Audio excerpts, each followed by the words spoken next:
Hello everybody and welcome to the STIHL TIMBERSPORTS Rookie World Championship 2026, coming to you live from Budapest. And with me today, the man whose voice is louder than a rock concert, Mr. Troy Mannering, and Howdy. our amazing expert for the weekend, the silver medalist of the 2019 World Championship, Cassidy Shear. Happy to be here. Looking forward to watching some timber sports. Oh yes, we are ready to go. We're going to see some timber sports, all right. The venue, absolutely amazing. You're a big fan, right? Yeah, I love the setup. You're out here in the middle of the water, surrounded by castles and other pageantry. I can't think of a great way to get this competition started. Yeah, absolutely. And we're going to see a little bit about how these guys qualified for this event right now. Check this out.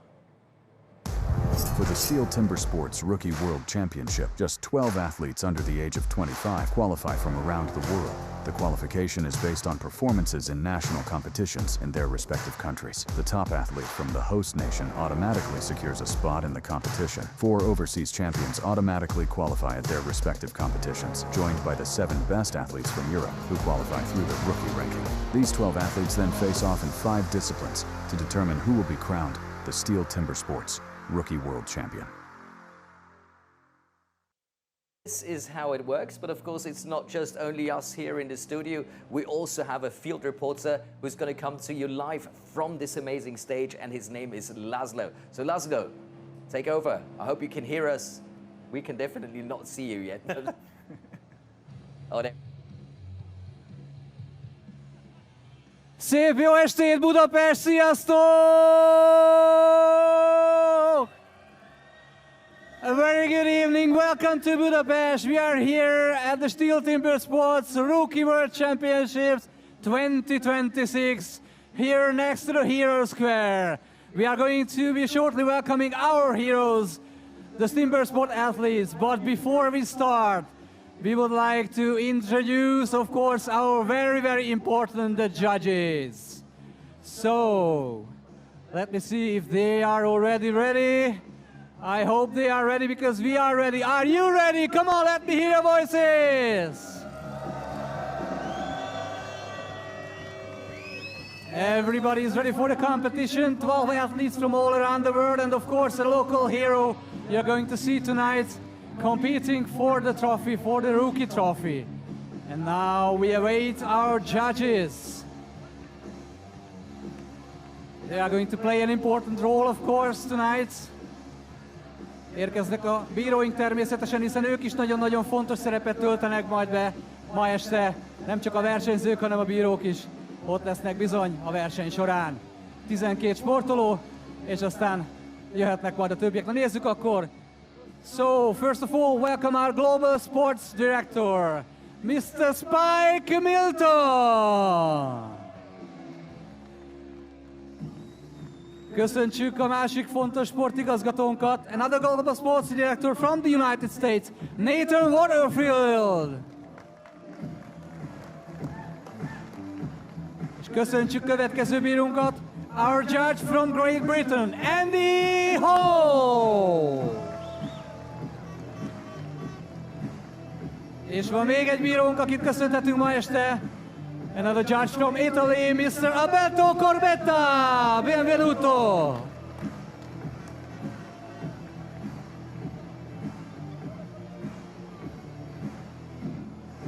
Those judges are ready to score, and of course we are going to have video judges because everything is very, very important, very detailed tonight. So let's see who are your video judges tonight. First of them is from Romania, Radu Kazaku. And of course, sitting next to him, Jules Jansen from the Netherlands.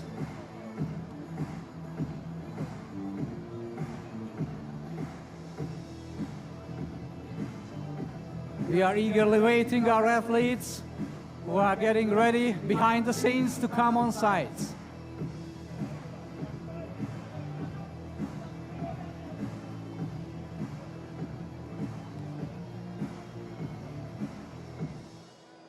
Now the cloud is coming. That means our athletes are coming on stage, so please welcome from Australia, 2-time Team World Champion, Abate Moore Barrett.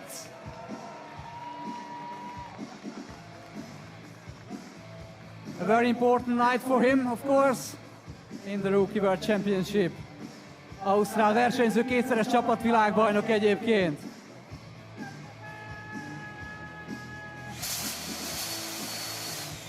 És akkor köszöntsük következő versenyzőket. Now next on stage, all the way from Austria, Simon Obertzaucher.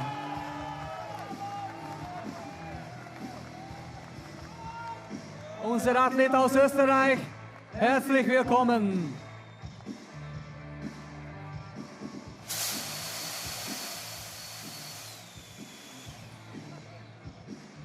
És akkor következik egy olyan fiatalember, aki lehet, hogy főszerepet fog játszani itt a ma este folyamán. Maybe the man to beat, who will see? Camille van Randon from Belgium! Two-time Rookie Academy winner, 19 years of age.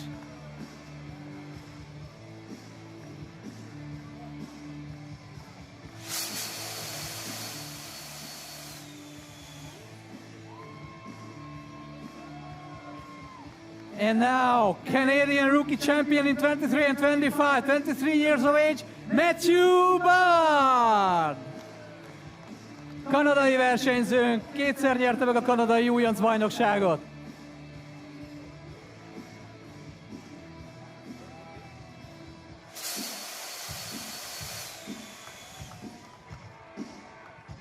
Jön a következő versenyzőnk, next athlete from the Czech Republic, 18 years of age, Czech Rookie Champion 2025, Miroslav Vetrovec!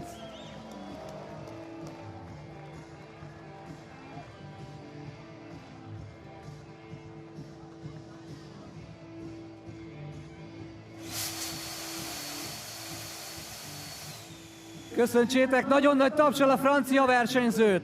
Now from France, 24 years of age, the French Rookie Champion, Antoine Estelon.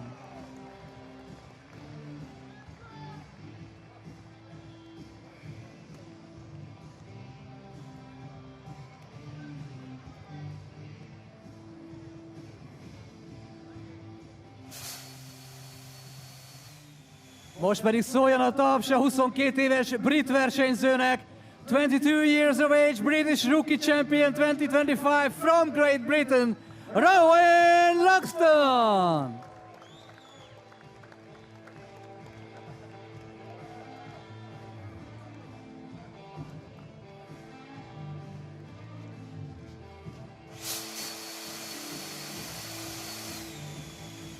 A világ másik végéről érkezett a 23 éves új-zélandi versenyző, all the way from the other side of the world, from New Zealand, 23 years of age, New Zealand Rookie Champion, Matthew Gower!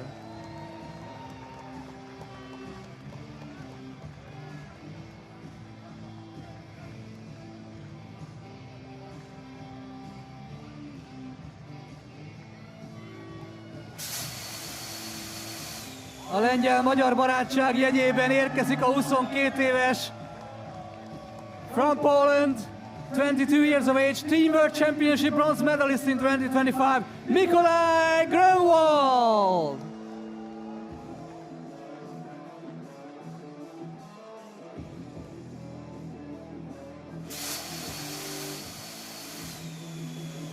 Jön egy német nyelvterületi regionális bajnok, 20 éves Svájcból, 20 years of age, German Regional Rookie Champion 2025, aus der Schweiz, Jeffrey Hübscher!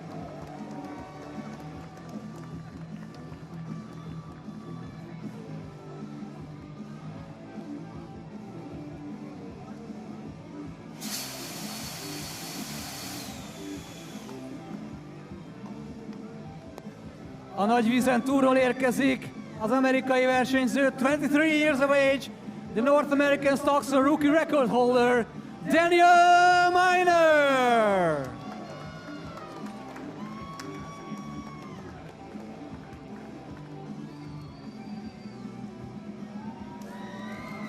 És hallom a magyar közönség hangját, mert hogy szépen lassan érkezik az egyik helyi hősünk, sőt a helyi hősünk. Now one of the local heroes, and I want to hear the crowd now cheering for him, because he is the local hero. Itt vannak nagyon-nagyon sokan, akik költről neki szurkolnak. Az ember, akit csak úgy hívnak, hogy a favágó öcsi. Élete talán legnagyobb pillanata lesz ez a mai este. Probably the biggest moment in his life. Now let's welcome Urban Adam!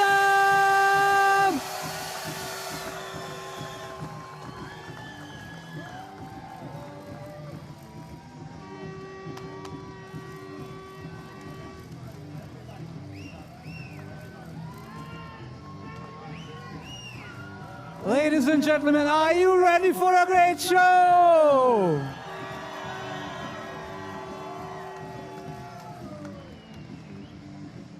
If you are ready, we are ready. We are hoping for a great show. All the athletes are ready. And of course, they are hoping to have a big, big cheer from all of you. So let's give it up once again. Come on. And now I give you back to the studio.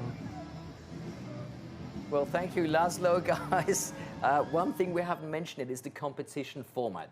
Cassidy, how does this work? How do you get to be the Rookie World Champion? This is the rookie rounds format. We have 3 rounds. First 2 rounds, or first round, underhand stock saw, 10 points per event. After that, 4 guys are going to get cut. And then we're down to double points for the single buck and standing block chop. 2 more guys get cut for the final round. Springboard, 18 points. There's triple points in between each spacing. 6 guys will go. Whoever has the most points at the end will be our new Rookie World Champion. The STIHL Timbersports Rookie International Championship competition. The International Rookie Championships are held in a 3-round elimination format. In the first round, all rookies compete in 2 disciplines, the underhand chop and the stock saw. The times achieved will be converted into points upon completion of each discipline. In round 1, a single point difference applies in each event. Thus, the fastest athlete receives points equal to the number of athletes in the competition, and the slowest only 1 point. Any rule infraction will result in a disqualification, and the athlete will receive 0 points for that discipline. At the end of the first round, the athletes with the lowest scores are eliminated. Only 8 athletes make it to the second round. In the second round, the remaining athletes compete in the standing block chop and the single buck for increased points. With 2 points difference between placings, the fastest athlete now receives 16 points and the slowest receives 2. The 2 athletes with the lowest total points are eliminated at the end of round 2. Only the top 6 reach the third round. In the third round, anything is still possible on the springboard, as an increased score of 3 points between positions applies in this final round. The fastest athlete can score 18 points in the springboard. The slowest receives 3 points. The athlete who achieves the highest total score across all 3 rounds is the new champion.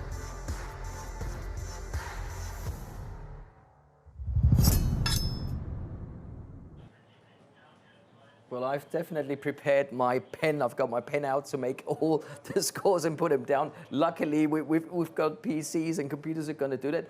It sounds more complicated than it actually is, right? Yeah, it's fairly straightforward. Be honest.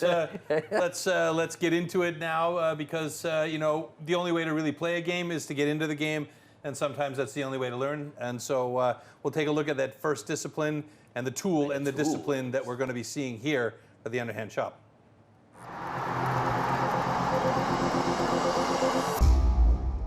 The axes used in timber sports definitely can't be bought at your local hardware store. Made from special steel, the blade is hand-sanded with an angle of 13 to 16 degrees. It's custom-built and carefully adjusted for each competition. The weight is around 3 kilos and it's about 80 centimeters long. The blade is so sharp that you could shave with it.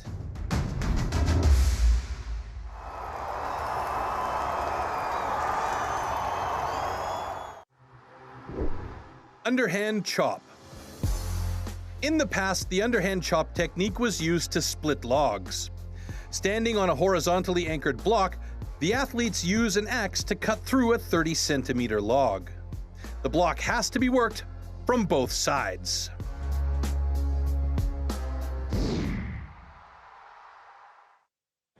So let's take a look at the start list of this underhand chop. In Heat 1, we're going to see Matt Gower take on Jeffrey Hübscher, followed by Danny Miner against Miroslav Vetrovic. Then we have Adam Urban against Simon Oberzauchner. In Heat 4, it's going to be Rowan Luxton versus Antoine Estelon. In Heat 5, Nikolai Grönwald against Matt Budd.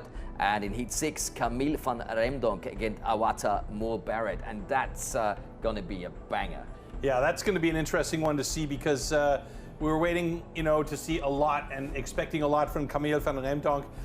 But this Awatea Moore Barrett, he is a strong kid, and it's his first time appearance here, so I think the butterflies might play a role here, Cassidy, yeah? Yeah, I mean, all these guys are rookies. They haven't been on the STIHL Timbersports international stage that much. In this first round, you can't win it. You can definitely lose it. I'm looking for the athletes who can make consistent, clean cuts in this first round. That sounds brutal. Yeah. I spoke with Awatea earlier on. I said, so are you nervous? And he's like, not really. Yeah, actually a little bit. But he's been part of the World Championship team Australia for the last 2 years. So he has, yeah. But he's been there. He wasn't on stage, but he was there. So that's So Matt Gower, Jeffrey Hupscher coming out now. So Jeffrey Hupscher, his dad's also part of the Timbersports family. Swiss legend, yeah. Swiss legend, absolutely. Looking at the world record there, 11.89 seconds in the underhand chop.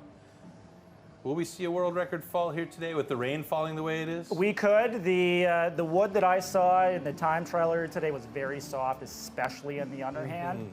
Look for Gower, Barrett, or Van Romdonk to potentially break the world record. Athletes ready! Stand to your timber. 3, 2, 1, go! So again, these guys have to cut through that block from both sides. That means they're going to do about 8 to 10 cuts on the first side, switch over and start working on that second side. And we already see Matt Gower onto his second side. Jeffrey Hupscher moved over to his second side a little bit after, I think about 5 or 6 drivers behind Matt. Oh my goodness gracious, look at that time. 17.72, a personal best for Matt Gower. That is an excellent time. Jeffrey Hupscher with a 23.07.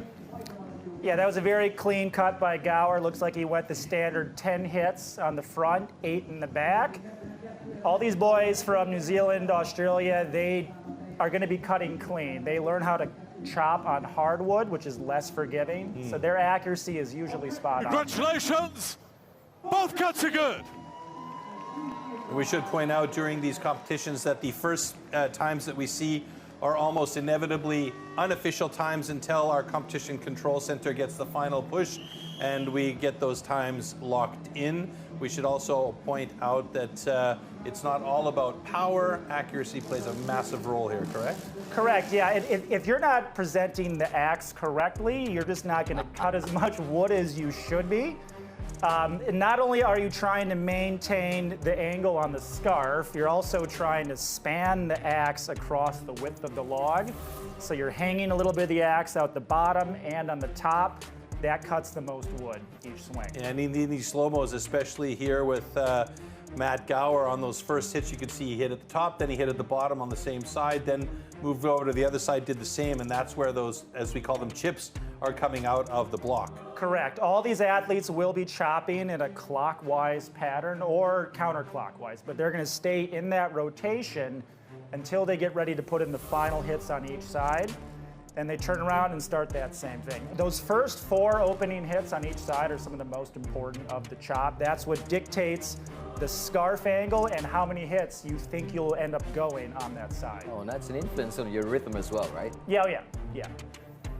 Now what we saw with Jeffrey Hupscher on this one as well is he tried on the last couple 3 drivers to get through the block. He might have left a little bit too much material there because it took him a couple 3 really hard drivers to get through it. Correct. Block awareness is what we call it. Knowing how much wood you have left to chop and then picking your final hit pattern based on that observation.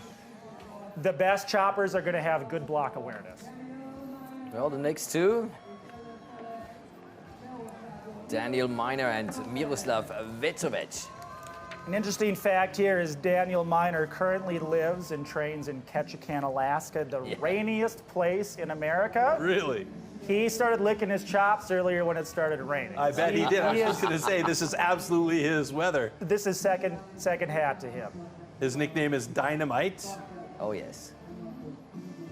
Miroslav Vetrovic is a long, big big boy. Long boy. He's got some height to him. So Okay, gentlemen. advantage, disadvantage. Athletes Height and ready. length is great for the Stand to underhand. your timber.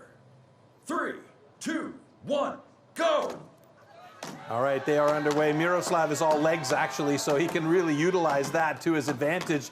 And he's got some pretty good pace getting in there right away, Cassidy. Daniel Miner switching over to that second side, about 1 or 2 drivers behind Miroslav. Miroslav really looking good here on this second side. We may well see him break that block first, and he does, in fact, do that. And our timer is stopped. I don't know why, and we'll get an updated time here as soon as our competition control center gets it back under control there.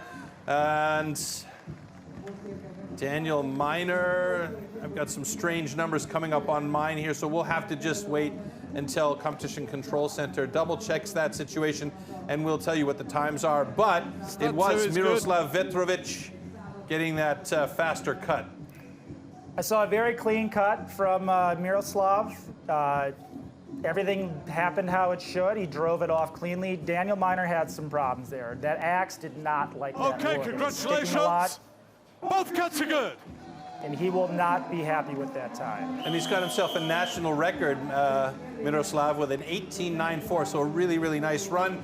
Daniel Miner's going to have a little bit of work cut out for him going into the next discipline. Yeah, and the stock saw is not the event you want to try to make up time. That's where mistakes happen. So that's just an unfortunate cut for Daniel there. Let's pick this apart a little bit here. Yeah, you can see on that earlier, there, right there, Daniel's axe is just not free in the wood. He did not love the selection of axes he had coming in here. And we're back to those first 4 cuts that you were talking about. Yeah, they didn't penetrate and they weren't sticking. Whereas on the other hand, Miroslav, the axe is going right in, coming right back up, using that height, that length to generate a big arc. The further out you get that axe from your body, the axe speed increases exponentially, actually. A little known fact on centrifugal force there. Okay. Physics in the house. Yeah, I get national record, by the way, if the time that I've just received is correct. So that 18.94 for Miroslav would give him a national record. Yeah, I can be very pleased with that. Yeah, absolutely. And that national record puts him currently in second in the underhand chop as well as the overall. So because this is our first discipline here, let's not forget too, we have those first 2 disciplines, then we're going to eliminate some athletes from our rankings here. Correct. In this rookie rounds format, there is no room to take an event off. You need those points every round to avoid getting cut. So the local hero about to enter the stage.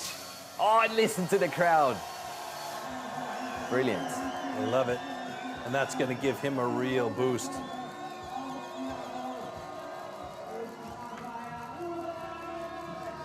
Pretty evenly matched up as far as their personal bests, 21.42 to 20.68. So the tail of the tape doesn't really tell us much here. So it's going to come down to who's on for the evening. Yeah, and they know each other. Last year at the Dach competitions, Adam joined the Austrians, Germans, and Swiss. So they've done a bit of competition together. Looks like Simon has his pre-chop routine there. Getting in the right frame of mind for the cut. Gentlemen. Very important. Yeah, practicing with Athletes, Robert ready. Ebner at the moment. So Stand maybe to that's your something timber. that Robert told him to do, to 3, get himself 2, into 1, the right rhythm. go! All right, Adam Urban got right in there really quick. Oh, a big sticky axe by him though. Simon Obertzaucher looking really good as he is chipping out nicely, moving over to the other side, slightly ahead of Urban. Urban on that second side. He got sticky again, but so did Obertzaucher. The two of them are sharing each other's sticky axes. Maybe need a little bit more grease on there, but it's going to be Adam Urban getting through in 22.68, and Obertzaucher does it in 26.14. Not bad at all. It's a little surprising there. I thought Obertzaucher had him after the first side. It looks like he was having some trouble sticking the axe there on the final driving blows. Perhaps did not do enough work on the front side. Adam did get a really sticky one on the first side as well, didn't he? And people oftentimes wonder what causes the axe to stick.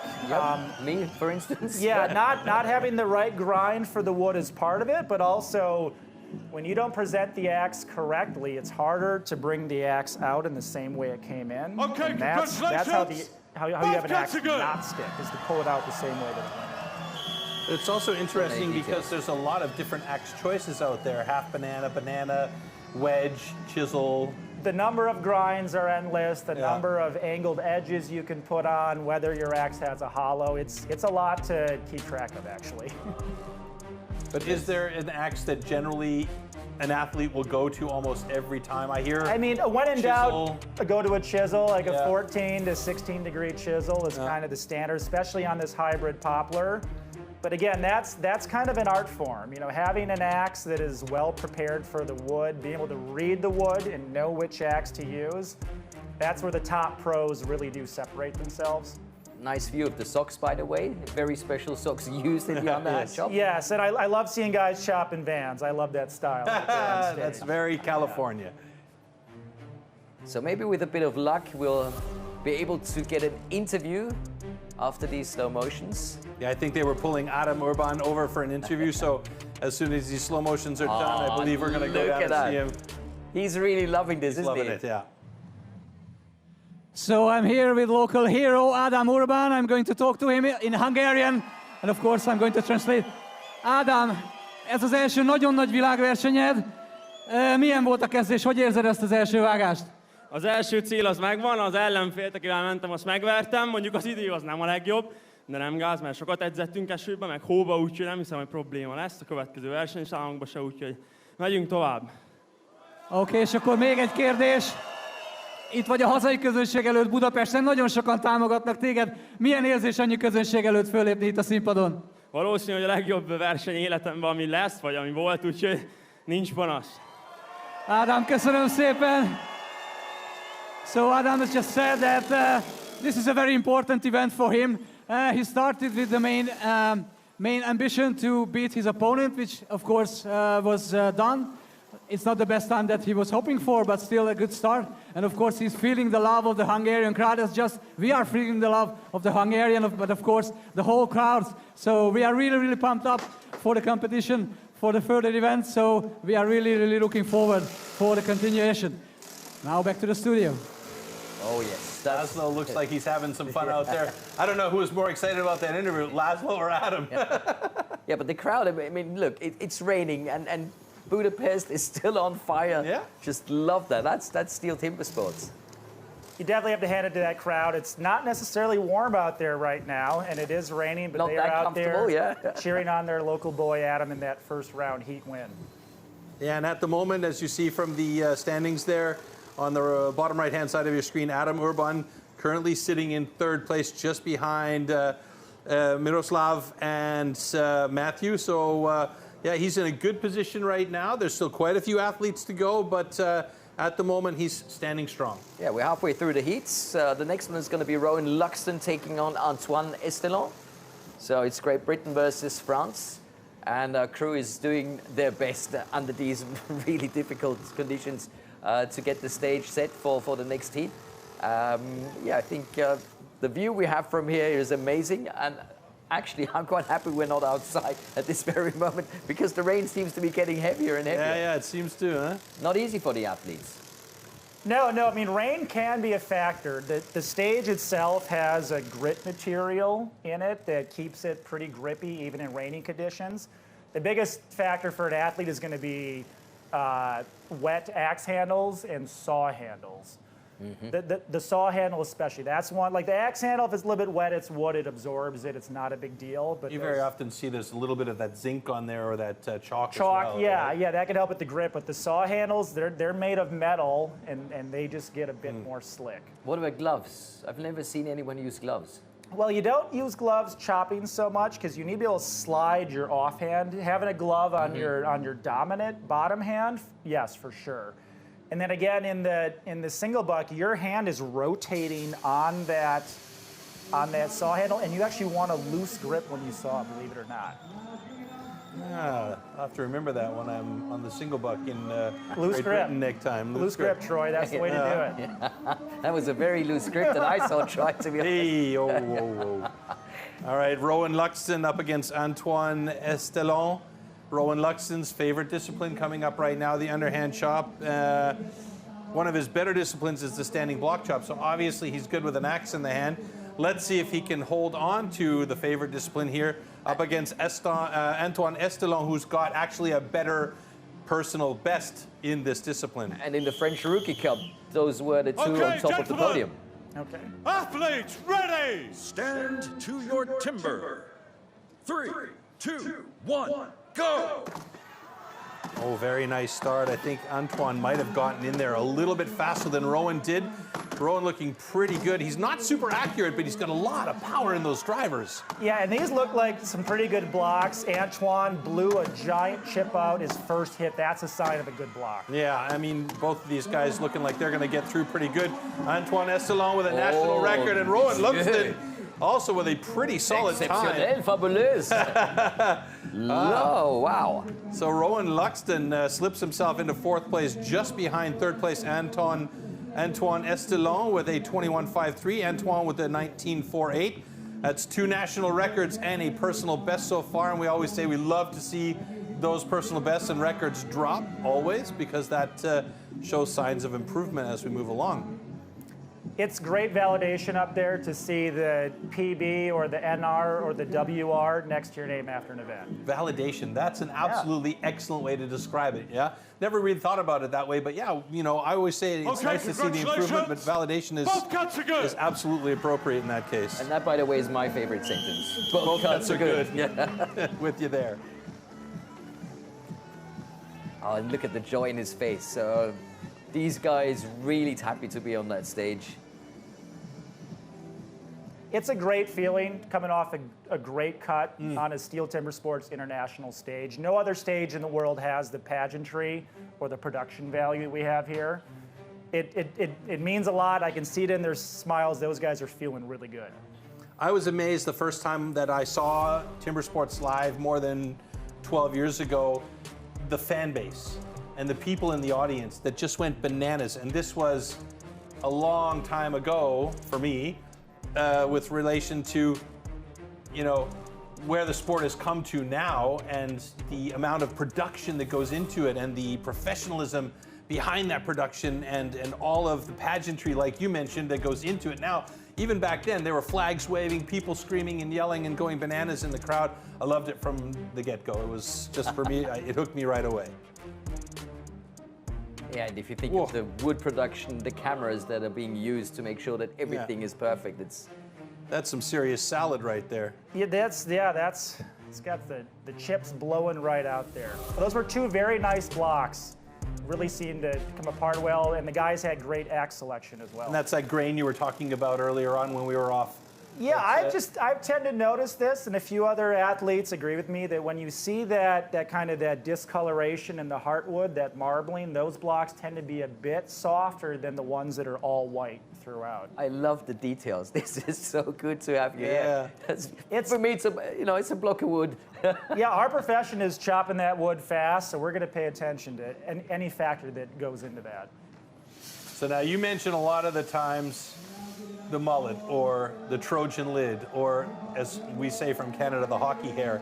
But we also talked about a couple of really fantastic mustaches that were out there, and Nikolai Grunwald, one of the best. Wow. Yeah. And, I mean, when you have a steezy mustache quite like that, like cut with that accuracy that you see, like you know he's going to come out and accurately cut this underhand as well. Yeah, he probably used that same axe for his mustache as he's using for the underhand chop. Yeah, he only has one blade that he uses in his life. Matt Budd has the national record for rookies for Canada, and he is the Canadian rookie champion, as you see there. Very, very good personal best time of 17.32, so theoretically could take over the top if he stays consistent with that time. Here we go. 3, 2, 1, go! Both of the guys got a little sticky off those first 2 drivers in, but now it starts to get the pace going. Nikolai Grunwald in the white and red on the far side, and it's Matt Budd switching over to the second side of his block in the red and black Canadian t-shirt there. Both of them on that second side driving in sync with each other. Who's going to get through there first? Matt Budd with a 27.5 and Nikolai Grunwald with a 22.13. Solid times, middle of the pack. Yeah, believe it or not, Michael Budd's going to have problems with that cut. That should have come off about 4 seconds earlier. That axe was loving that wood.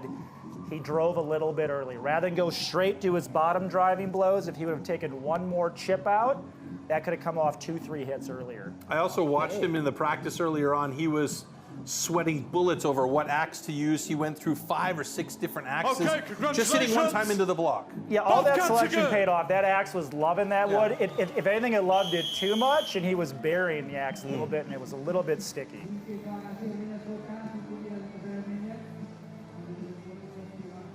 So it very much looks like everything and anything is going to be possible tonight as we take a closer look at the replay. Yeah, 2 great blocks. Whenever you see a chip completely slab out the side on the first hit, that's a sign of a good block. Neither athlete totally got into the right rhythm there, but they were both swinging with a lot of power. It was very evident in those cuts. Well, we've noticed a lot as well in the last few years, in particular with Australia, New Zealand, Poland in particular, is the pace at which they're driving the axe into the block. And that basically was a result of the Australians coming on and just like, you know, through the block really quickly. And so a lot of other people have adapted that. And I see that Poland, the Poland team in general, Mikolaj Grunwald, you know, all these guys are doing it as quickly as they can. Yeah, speed is definitely a factor. Once you watch Braden Meyer chop an underhand, it naturally makes you rethink the pace at which you hit the underhand. Yeah, it must be horrible to see him for the very first time, just doing his thing. But 2 potential world champions coming up in heat number 6. Camille van Remdonk from Belgium and Awatea Moore-Barrett from Australia. Who's going to go and win this duel, guys? Toss a coin, basically. Pretty much. This is our 2 best choppers right here. Awatea will be a bit more controlled and precise in his delivery. Camille is, man, that guy just sends it every single time. If he can cut clean, he'll be right with Awatea. But I'm going to give a slight nod to Awatea just because he's a bit more precise. And this will also be Camille van Remdonk's final stint in the rookies. He's moving up to the pros either later this season or as of next season official. Yeah, and he's ready for that for what I've seen. He's already cutting the standing block on the Belgian national team for the World Relay. Okay, gentlemen. Athletes, ready! Stand to your timber. 3, 2, 1, go! Great start by Camille, right on the gun. You can see that pace we were talking about earlier. Camille getting a little bit wild in that block, but Awatea onto the second side quite quickly. Camille about 3 drivers behind him onto the second side of his block. And it's going to be a season's best for Awatea Moore-Barrett, 14.25. And they stopped the clock a little bit too early. I'm going to say that's probably about a 19-second cut for Camille van Remdonk. Yeah, I think he's still going to be in 2nd or 3rd place, but what a great cut from Awatea. Just the Australian precision that you come to expect. Looks like he did 8 on the front, 7 in the back, made the right decision the whole way through. I can't keep up with those counts. It's unbelievable. Okay, congratulations. Both cuts are good. So it was a good start by both these gentlemen, but a season's best by Awatea Moore-Barrett with a 14.02. That puts him atop the leaderboard in the underhand chop, including the overall standings here, as we are now through the first discipline. Matt Gower and Miroslav Vetrovic are 2 and 3 as we take a look back at the slow-mos here. Yeah, just a clean, precise, no risk, no frills cut from Awatea. But look, those hits are right where they should be. And he's taken the block apart exactly how it should be taken apart. That's just the block awareness that you get from these experienced Kiwis and Aussies. Sensational. I mean, I said to him, do you think the butterflies will go away when you get that first hit in the block? And he says, maybe. So clearly it worked, right? Yeah. I mean, he says, unbelievable. Yeah, Camille is not going to be happy with that, and you can see it in his face. No, and that cut was kind of what we see out of Camille. We see tremendous speed, power, and accuracy, but he gets a little bit ahead of himself. On that last hit, He let himself get off balance, came off the block, had to step back up. That cost him 2 seconds, which is potentially 4 placings here. Yeah, I mean, he's currently sitting in 5th place right now. So as we take a look at the underhand chop results there with Awatea Moore-Barrett, then Matt Gower and Miroslav Vetrovic in the top 3 positions there. We got 2 national records, a personal best and a season's best in the underhand chop. So validation, as you said, is very good. And we will go on to our next discipline shortly, which is the stock saw. Oh, yes. And of course, we're going to make sure that you know everything you need to know about the discipline and the tool, and that's coming up right now.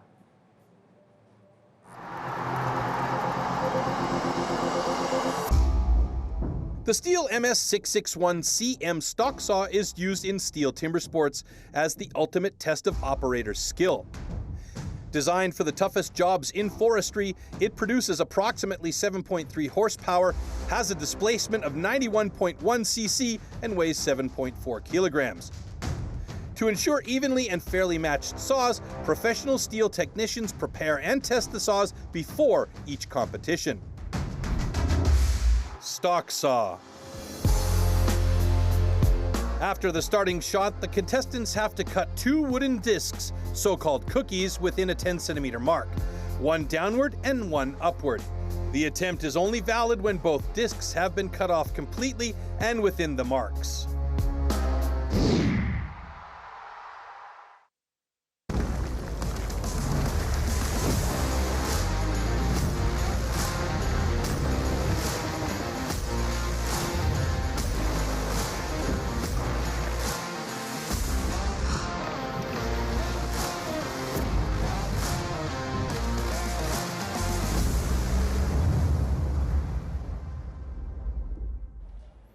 Time to take a look at the start list for the stock. So we're going to have Matthew Gower take on Matthew Budd, followed by Awatea Moore-Barrett against Miroslav Vetrovic. In Heat 3, we're going to see Antoine Estelon against Rowan Luxton. Heat number 4 is Jeffrey Hübscher versus Adam Urban. In Heat 5, we're going to see Camille van der Remdog take on Simon Obertaucher. And in Heat 6, Mikolaj Grönwald against Danny Miner. Stock saw, guys. One of those disciplines where things can go wrong. Pretty much anything can happen. Yeah. Even though you might think it should be the easiest one, in my point of view, you think that's, you know, that's the one. Yeah, I'll just get that going. But, everyone thinks it's going to be easy, and you know, fundamentally speaking, it is. But because of that, you have such tiny margins on things like the start or the transition or the pressure. And it's kind of like a free throw. It can get in your head at times. So look at the athletes who are just generally calm and composed to put up the best performances here. And it's really about your alignment and not pushing. It's feeling the saw more than anything and making sure you keep those revs up and the tension even. Correct. There is an ideal RPM for each saw and each individual piece of wood. It's your job to figure that out in about a half a second out. Oh, brilliant. And in the meantime, don't flub the start. Don't go too fast. Don't go too slow. Thank you. Yes. And make so sure like that no you're pressure really. Make sure you're cutting a full cookie. Yeah. It is super unique in that context, though, is that, you know, people usually chop how you think they're going to chop. You can be the best stock sawyer in the world. You mess up one little part, you're suddenly in 10th place. Wow. And of course, the MS661, that's something you can buy in a store. You know, you and me can, well, you try and me can buy that and give it a try, and then.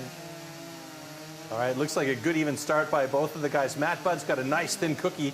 Hopefully he stays in that line. Nice transition. Oh, he's cut out though. And Matt Gower, the national record there for Matthew Gower.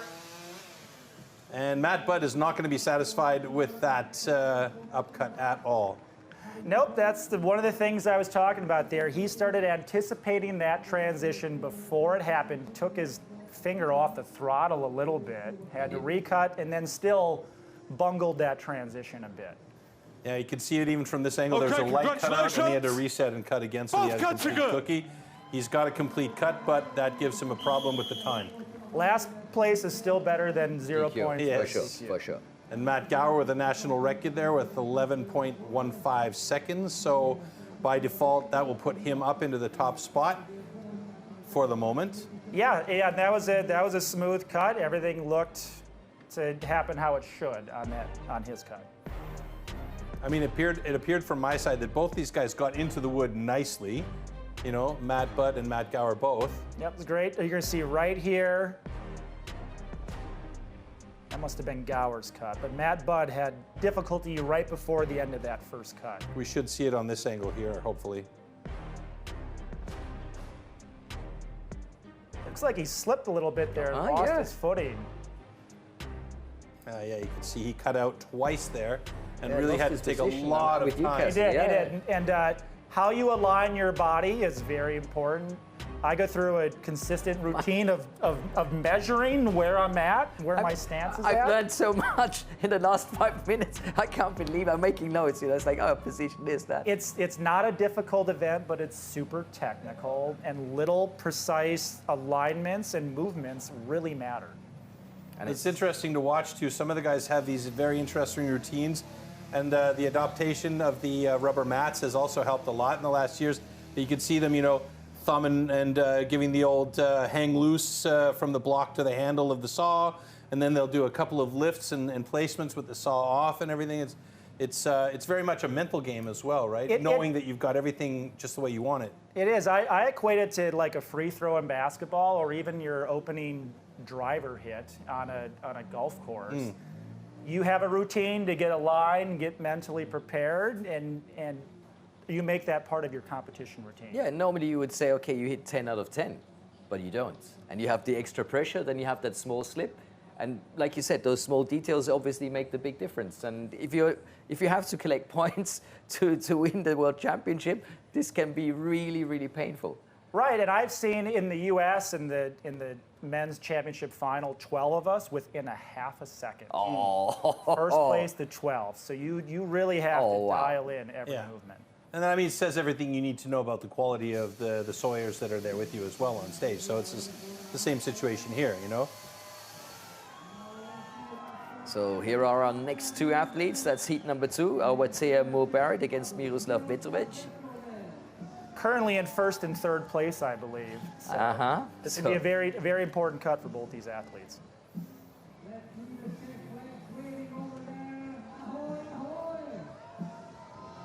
Yeah, the team world champion of 2025 and 2024.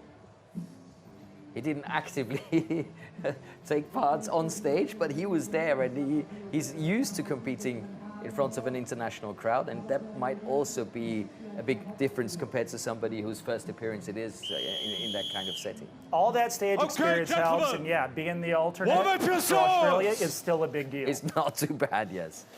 There's a lot of pressure in that particular situation if you think about it, really. Yeah, especially if two guys from the Australian team go down and you're like, whoa, I got to go and do what? Yeah, and to fulfill 9 straight World Team Relay Championships. Madness. Stand to your timber. 3, 2, 1, go! Ooh, very nice starts. A little bit of thicker cookie for both of these guys, so it's not going to leave a lot of room for the transition. Oh, but Miroslav Vetrovic has got a beautiful transition, and his upcut is looking clean. But a little bit of an angle change on the saw gave it to Awatea Moore-Barrett. Correct me if I'm wrong. That is exactly what happened. Miroslav was in the lead, had a faster transition from the first to second cut. But you can see, rather than keeping the pressure and angle constant on that upcut, he adjusted it at the top. That opened the door for Awatea. Okay, congratulations. Both cuts are good. So Miroslav Vetrovic now sitting in third place in the stock saw. Awatea sitting in second place. That replaces him atop the leaderboard with 23 points, tied actually with Matt Gower at the moment. So those two guys from the Australasian area are sitting in the top 2 positions. Nice clean transitions from both of our athletes there. Awatea, nice thin disc on that second cut. A thinner disc means less tension on the wood and a potentially faster cut. It was just that small angle change, and I believe that he brought the motor of the saw up instead of just continuing with the lift. Yep, you can see it right there. That upcut, you want a constant angle all the way up. That's what's going to keep the most teeth in contact with the wood and cutting you can that see him wood. also supporting it there. That's he lifted it up his leg instead of just staying on his leg and lifting the saw up. So that was the difference maker right there. Yeah, and that's just you know, more experience, more practice cuts, you develop that feel. From your own experience, how many times have you gone back and looked at your runs in video and said, I could fix that, or here's where I could make a change? Or is that even a thing that that you thought about back in the day? Just about all the time. Okay. You know, I haven't made huge fundamental changes to my stock saw technique, but it really is about putting in the reps, getting that muscle memory so you can go out there and perform on cue every single time. And this is coming from a guy who DQ'd the stock saw in the U.S. Championship last year and got cut from after the first round because of that. Come on. Wow. Yeah, that muscle memory in any sport is just so important. And as we can see here, no difference in STIHL Timbersports. Perfection and consistency is possible in the stock saw. I'm up here talking about all the ways that it can go wrong and can be difficult, but there are guys, if you watch, you know, Danny Martin, Matt Slingerland, these guys are spot on, fast starts, fast transitions, even pressure, always in the top 3 of that leaderboard after the stock saw. So shake hands from our next 2 competitors, Antoine Estelon and Rowan Huxton. So these guys were on like you've deck seen with before. each other for the underhand chop. They're on deck with each other for the stock saw.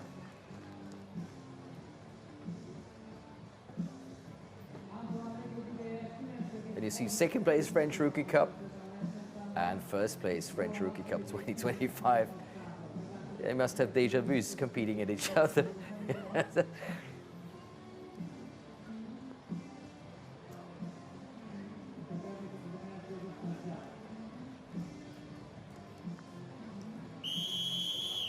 Oh, that comes Okay, gentlemen, warm up your saws.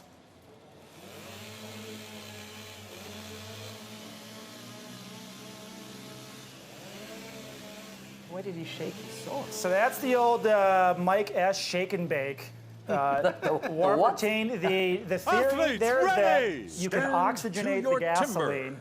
by shaking 3, it around. 2, with air 1, bubbles in the go! gas. Oh my goodness, Ooh, we have a Luxon with a problem. Estelon, he got that chain on there without really getting it moving. Estelon with a nice cut though, 11.71. That's a solid cut for him, and Luxon's going to have a problem with a 15.01. Nevertheless, it's still a pretty solid time. It's going to put him down at the bottom of the list for the moment in 5th place, assuming that he's got 2 good cookies on the deck. But he picked it up and he placed it in with a little bit too much gumption, I think, and the chain just stopped. Yeah, it was either that or he might have killed the saw when he was reaching down to grab it. Some okay. guys, when they're going Okay, down to grab that congratulations. throttle, their Both cuts are thumb good. hits the kill switch. Maybe we'll see that in the slow-mo, and you can really pick a point out where we see that. But But that's still 5th position. yeah, I mean, that's not too bad. It's not He had bad. the wherewithal to get the saw legally started again, and I believe he beat Adam from the last round still, so he will get at least 2 points.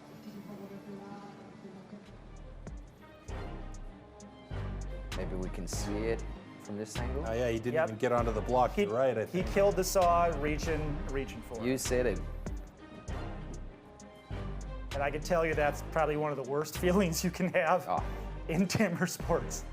But it His appeared like he reaction, didn't brilliant. panic. He just, Brilliant. okay, it's off. I got to restart it, and went in there and Yeah, he did what he was supposed to do, but I guarantee that in his mind, it was his energy and enthusiasm meter went from a 9 down to about a 2.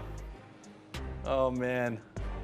Your heart breaks for those situations, but he's got a really nice thin cookie on the upcut, so he did a good job. Antoine looking very good though. Coming up with the lift and point. Love that. That momentum, the pressure coming out of the saw, it comes right up.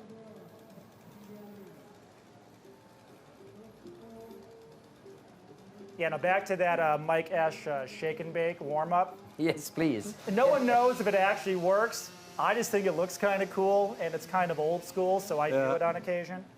Yeah, but if it gives you that placebo effect, why not, you know? Whatever works. I mean, it's a mental game as much as it is a physical one, yeah? If something makes you feel good out there, it's probably going to help you saw good too. We should be careful with that, though. So 2 more heats coming up. Next one, of course, includes the local hero, Adam Urban, taking on Jeffrey Hübscher. Yep. Cute name. Yeah, listen to the crowd already getting really, really hyped. Appears as if the rain is picking up as well. You can see a bit more disturbance on the water out there. And you mentioned earlier that it was not a problem with the axes, but with these saws, maybe when they're gripping the handle, could that have been a factor in the situation with Rowan where yeah, he maybe... I mean, it's potential that his trigger hand slipped a little bit from the throttle and his thumb hit the kill switch. Yeah, that's entirely possible. And, you know, as it rains more and more, there just becomes a point where there's nothing you can do about the moisture out there. You can't keep your handles dry, and you just have to deal with it. Have to live with it, yeah. So as promised, the local hero, Adam Urban. Oh, and look at Jeffrey. Both walking with some swagger there. Yeah. I like it. Terminator style with the shades. Although there was a little bit of a relief blow from Adam Urban as he walked out. You could see his cheeks puff and let out a little bit of wind there. So, you know, just to get himself centered, I guess. But Cassie, do you think these are the glasses he's going to be wearing for the cut? I wouldn't be changing them now if I were him. I mean, as long as they meet the technical safety standards for steel, which it is defined in our rule book, they will be allowed. That's the same rule book that you read last night before coming to the event today? All 56 All pages. 56 pages. That said, I have seen athletes in the past who mistakenly wore their sunglasses up there, and that results in a disqualification. Yes, we've seen that. Athletes ready! Stand to your timber. 3, 2, 1, go! So Adam Urban on the right-hand side of your screen, Jeffrey Hübscher on the left. Good start by both. Ooh, Adam Urban with a really nice quick transition. Holy smokes, folks, how quick was that transition? And that's a nice cut from Urban. 10.93 and an 11.58. 2 incredibly fast times. The best time They're so up far. in the top 3 positions right there. Adam Urban with number 1, and he is pumped, and the crowd is pumped right along with him. And Jeffrey Hübscher moves himself into 3rd place with an excellent cut. Wow. Adam Urban was dialed in on that stock saw. Fast start, going for the wide set. That allows you to put a bit more pressure on the down cut. Transition into a great upcut. That'll be a hard time to beat. 10.93, fantastic. Okay, congratulations. Both cuts are good. And he is fired up. Look at that, doing Yes. Ronaldo. That is second round energy if I've ever seen it right there. Wow. Well, right now he's in 5th place in the overall standings with 2 more heats to go. So barring any major upsets in these 2 heats, we should see Adam Urban moving on to that next round. We'll have to see. It comes down to, of course, who cuts well in the next 2 heats. Right. Let's watch this again here. Fast start, clean entry. Beautiful. Immediately finds out how much pressure to put on the saw. I love this transition at the bottom, though. Barely even thought about it. Really fast. Yeah. Really fast and clean. And sometimes when you see those really fast transitions, they're like a little too far over, cut the line. I mean, like I said, barely even thought about it. It was a beautiful upcut for Urban, so fantastic run. And a great heat for the audience. Oh, yeah. See on the upcut there, Hübscher was a little bit angled off center. And when you're not going straight up and down, that does take more You're cutting time. a little bit more. This man loves his details. It probably added at least 1/10 of a second to that upcut. Yeah. Oh, I love those pictures. Beautiful stuff. Heat 5 and 6 still to await. Camille van Remdok taking on Austria's Simon Obertzaucher. That's the next one we're going to see. But for the moment, as we have on the screen now, Urban before Gauer and Hübscher. That's our top 3 in stock saw. So we can hear Laszlo enjoying some time with the audience out there. I wonder if he's doing some giveaways in the rain. It seems like it.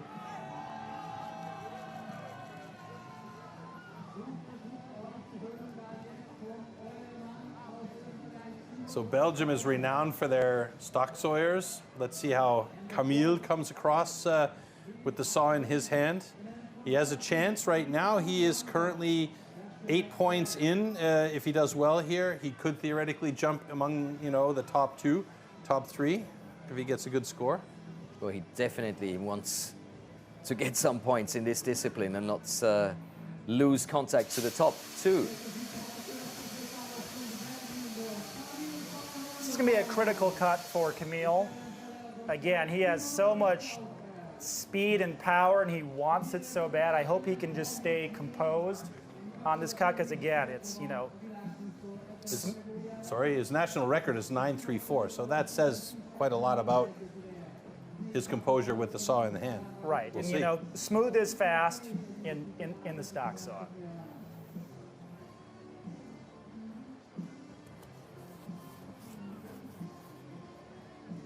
I would expect a good cut out of Simone here as well, being coached by chainsaw legend Robert Ebner. Okay, gentlemen, warm up your saws.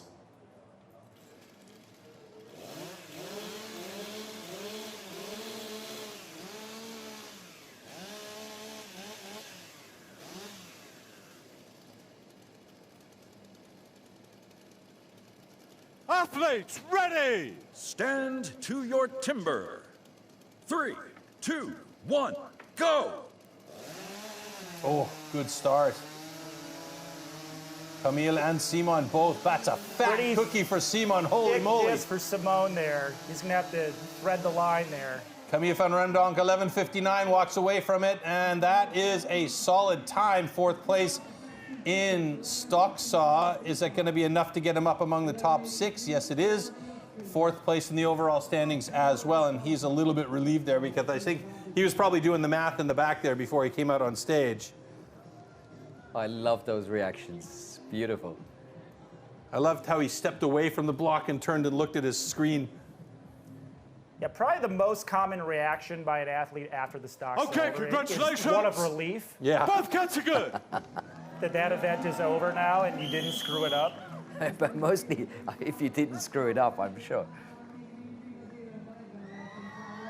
So Simon Obertaucher is currently in 10th place. That is not a good spot for him to be in right now. You can see Camille had a little bit of a bobble on the top of the log there. Wouldn't cost too much time, but it's not how you want to start. It's a little bit of a head game as well when that happens. Yeah, and you know, I can't tell you why that happens sometimes, but things happen so fast in the stock saw, you just need to deal with it.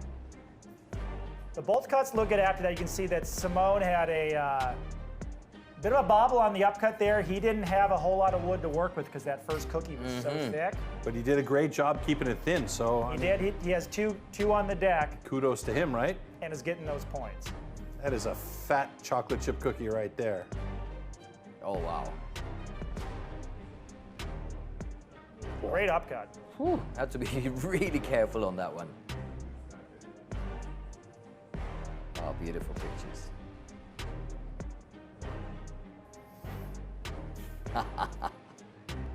The stock saw is over look. And then the smile. You can see me do that twice a year. at the Yeah. US Championship. We will definitely look forward to seeing that. But we've got one more heat coming up. Nikolai Grönwald and Danny Miner. Both probably not too happy with the first discipline, so let's see what they can achieve now. They've got their work cut out for him. Daniel's in a position where he almost has to be in the top 2 to even get the points to potentially make the cut. I mean, we're dumping the bottom 4 guys at the moment now. So Yeah. Nikolai Grönwald and Daniel Miner. Nikolai has 5 points from the underhand chop. Daniel Miner 1 point from the underhand chop. So he basically needs He's to out of be it, actually. yeah. I mean, he needs to win this with a full 12 points if he wants to have a chance. Yeah. And even then, he'll have 13 points that'll get him into position 8 at the moment. He does run chainsaws every day, working at the Great Alaskan Lumberjacks show. So it's and he practices in the rain. So it would actually be really fun to watch him go for it here and get it. And of course, Mikolai is also very used to this discipline, being part of the national team. That's his thing. So correct. This is where all that stock saw practice has to pay off for these two athletes. And the national team won against the U.S. last year. Jacek Grunwald was their stock sawyer in that case. So, you know, Mikolai's got pedigree in that case, if you want to think about it, really. oh, this is where everybody's sitting backstage and they're getting their pens out and starting to put all the numbers together. Yeah. You can see a bit of sunlight on the castle there as well. Things might be clearing up for us here. I think we're faking that. With some BFLs, right. Yeah. Okay, here we go. So I'm curious to see what Daniel's personal best is in this discipline, and if that's something that the tail of tape will give an advantage to. Let's see when these come up. So that's pretty good times for both of these guys. Yeah. And if they can get even close to that, you know, under 10 seconds or just at 10 seconds, then there's a good chance that he could get the points that he needs to stay in this competition. A factor that could come into play here as well is that these saws are warming up a bit more each round, and it is cooler. In hot weather, they can get too hot. I think right now they should be at their peak performance. So perfect temperature for, all right. So we may A perfect temperature for stock saw Okay, glory. gentlemen. Yeah, yes. So we may see a Warm up good your situation saws. here. Let's hope for the best for Daniel Miner. Oh, this is going to be really tough for some of the guys. That is an Watching, amazing counting, picture. doing And the there's maths. maybe that rainbow on Daniel's side of the stage is also going to be a factor here. Let's see. Stand Here we to go. your timber. 3, 2, 1, go! Good start by Mikolai Grunwald. Daniel Miner's got himself a fat cookie. Oh, he came very close to the line on the upcut. And, oh, 10.75. He's got the fastest time. That- Will it count is the question. And is it going to stay at 10.75? Because Adam Urban has 10.78. Oh, this is so I think close. he did it. I think he has I the mean, quick usually cut. we're seeing the times get a little bit faster when the But not always, competition not always. control Most of center the gets time. involved. But the question here is he Did he over stay the within? line? I don't think so. Yeah, oftentimes when athletes are close, you'll see him checking the log and looking, and he didn't give it too much time there. I think None at all. He's I like, think he's getting ready for the standing block. oh, yellow flag. How about it's But on not with, Mikolai's? no, with, yeah. Interesting.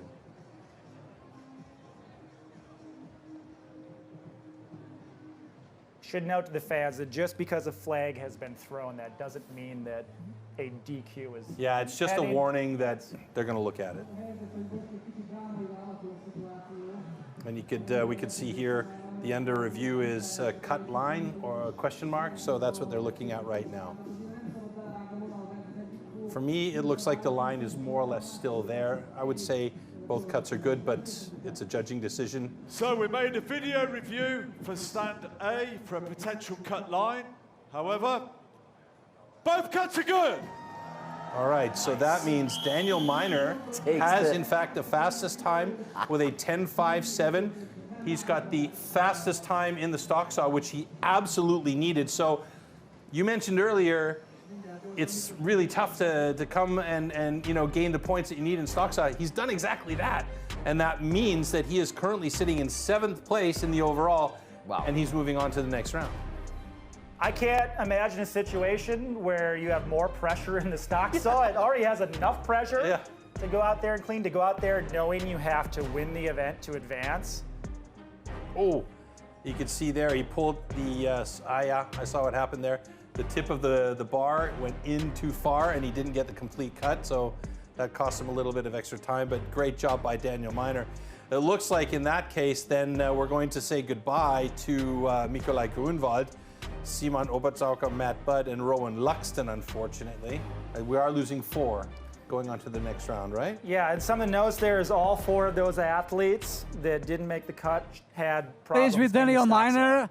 In the stock saw event, he was the quickest man on the field.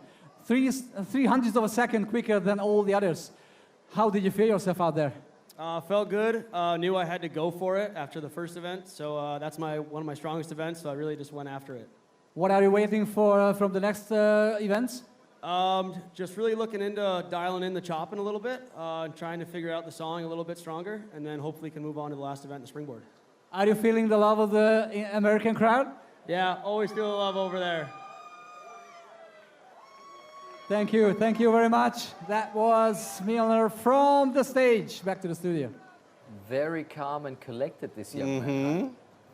Yeah, that's a tough task, not performing the way you wanted to in the underhand and then having to pull out a stock saw cut like that. He should be very proud of himself, right? Yeah, that's a huge cut for him as well, because you can see here, top spot in the stock saw with Adam Urban and Matthew Gower in 2 and 3. We'll take a look here at the overall standings, how that's going to change things, That's because the important one, yeah. That's the important one to see who's going to be sticking around and who's moving on. So Matt Gower, Awatea Moore-Barrett, and Antoine Estelon will be the top 3 there, and then Camille van Remdonk, Adam Urban, Miroslav Vetrovic, and Daniel Miner. And then we have one more, and that is going to be Jeffrey Hupscher. So we'll see Jeffrey Hupscher moving on to the next round. Unfortunately for Rowan and the remaining guys in the bottom of that list, we're going to be eliminated as we move into rounds number 2 and our next set of disciplines. And the points really still make everything and anything possible. Very close together, you know, and I think we're in for a real treat in this next discipline. Yeah, for sure. And it's going to be interesting to see how things progress, and especially with Daniel. You know, you saw that calm, cool, and collected athlete in the interview on stage just now. What's your feeling that it's going to be for him for the rest of the way? Well, I would equate it to, you know, he just tied up the score in a hockey game and he was down by 2. And he's going into his best event. That momentum matters, and he definitely has that on his side right now. Yeah, and I mean, that's going to be a big boost to his confidence as well, coming off of a really not the desired results in the underhand chop, and you mentioned that as well. He's going to be super unhappy with that, and as he mentioned in his interview, he said, I had to go for it, and I went for it, and it worked out for him. It could have gone pear-shaped, but it worked out for him. So Daniel Miner is in the next round. So now the points go up a little bit. There's fewer guys to battle. There's fewer rounds, and it gets a little bit more exciting as we move on as well. Yes, and with the double and triple points in the next 2 rounds, any of these 8 guys could come out on top. It's going to be an interesting next couple of rounds as well. So the one that I'm really looking forward to, because it's something that's been more consistent over the last little while, is the last 6 guys going into that springboard, because you know, the springboard has been kind of left out of the rookie competition for a long time. And now that it's in there and we're seeing guys get on that one springboard and really hammer away, Camille van Remdonk has the springboard world record. Is he going to be able to do that again? We're going to have to wait and see until we get there. But in the meantime, first we have the standing block chop. We have the standing block chop. And everything you need to know about this discipline, well, that's coming up right now.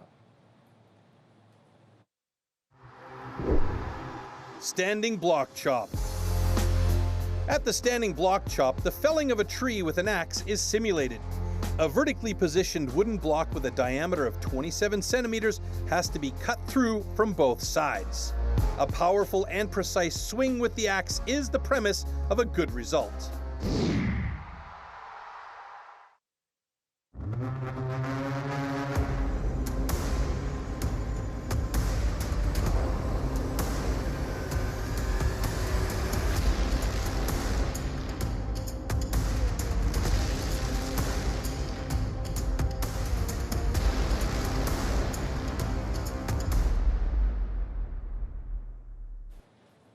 One of those battery systems. Athletes remaining, yes.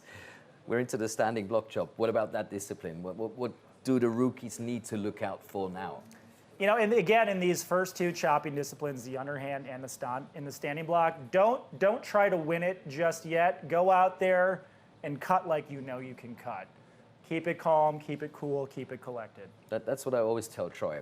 Keep it calm, keep it cool and collected, and then I just lose it anyway. It never works. I get a little wild in these shows, right? Because it gets so exciting. Yeah, we have a bunch of great cutters again. Look to Awatea out of Australia and Matthew Gower out of New Zealand to really be the guys who go out there and chop like a pro, not a rookie. And let's not forget Camille van Remdonk was part of the Belgian team, and he was cutting standing for the Belgian team. So, I mean, this kid is an animal, as you mentioned. He's a little wild, but it's fun to watch him. He has an awesome standing block swing. I love his mechanics. I love the energy he puts into the axe. Hopefully he can deliver a nice clean cut today. And that's our 4 heats. Jeffrey Hübscher taking on Danny Miner in the first one. Miroslav Vetrovic against Adam Urban in the second heat. Third heat consisting of Camille van Remdonk and Antoine Estelon. And finally in heat 4 we're going to see our Teemu Barrett take on Matt Gower. Wow. That's going to be good. I was watching Camille do a couple of practice swings in the yard back here earlier, and he really, really works that technique and that mechanics a lot. Yeah, the standing block is a much more dynamic movement than the underhand. That's where you see the true athletes really shine. Daniel Miner and I had the pleasure to train a bunch last week up in Ketchikan, Alaska, and I can truthfully say that he beat me in more standing blocks than I was beating him. Seriously? Yeah, Wow. yeah, so this is a great event for him. I know that he didn't love the way his axes were testing earlier in the day, but that's just something you got to power through, go out there and cut your best. Yeah, and he's got the momentum now. He does. Great stock saw cut. That's a huge win. So maybe it's good that he was in the last heat and now in the first heat, you know, just to take that energy into the competition. I'm not so sure that's how he planned it, but you know, that's an optimistic way of looking at that floaty. Well, thank you. I like it. It's a roll of the dice kind of mix between Okay, gentlemen. the listings here. Here we go. Athletes, ready! Stand to your timber. 3, 2, 1, go! It's like Daniel's going to go for an 8-hit pattern on the front. I know a lot of these guys are thinking, do I go 8 in the front or do I go 6? 8 is definitely the safer bet. He's at least halfway there. Looking for him to start driving here. Oh, wow. Great personal best from Daniel Miner. 14:21. Jeffrey Hübscher got a little bit more material to go through there as that one slab needs to come off and clean out, or maybe it doesn't. Hey, there you go. 24.45. That time is definitely going to change, but Daniel Miner, you mentioned it. Great standing Great block. cut. Look at how beautiful that scarf is. The classic pig's ear formation where the hinge wood is shallow on the near side, really thick on the far side. I don't want to say I called it, but I called it. Okay, That momentum, congratulations. guys. Both Brilliant. cuts are good. No, that looked really, really nice. And he's got that rain you talked about from Alaska. You know, it seems like he's setting in fire. 75% of his training takes place in a strong drizzle, just No like way. we have A here strong drizzle. today. Yeah. And this is actually tropical for Daniel. That drizzle in Ketchikan, Alaska is about 45 Fahrenheit. It's surprising he's wearing long johns. You know, he should be there in shorts. But now he's got a nice big arc. You don't have to be a big individual to have a big swing in the standing block. Daniel is showing how that's the case. And if anything, on his backside, he potentially overcut the back. If he would have gone one up and then started driving, I think he could have potentially had it one hit earlier. But again, you don't win the competition yet. You just stay in the mix. Yeah, there's still a little bit more to go, but he's made it now very difficult on the other athletes that are coming up with a beautiful 14:04 time. That's also a personal best for Daniel Miner, by the way, and that puts him in good stead. I don't think that he can go backstage and go, okay, here I go, but at this point he can look at this and go, all right, I'm not bad, and I've still got one more discipline in round 2 that I can work on in the single saw, so, you know. And a great comeback after that first Yeah. round. Yeah, he has a Absolutely. lot to be happy about, and you know, no one should be thinking too far ahead. I always try to tell younger athletes, take it one event at a time, focus on the one event coming up, put all your focus there, and he can do that now with the single buck and know that he's in a good points position. Crowd going wild again. It's Miroslav Vetrovic and Adam Urban. The clear crowd favorite. Yeah, no doubt about it, huh? And anyone who likes showmanship, I mean, his stock is rising in my perspective as well. Tail of the tape for both of these guys, pretty close, 5-second difference between them, with Adam having a 23 even best, and Miroslav with about 28 and change, 25 and change, excuse me, 25.87.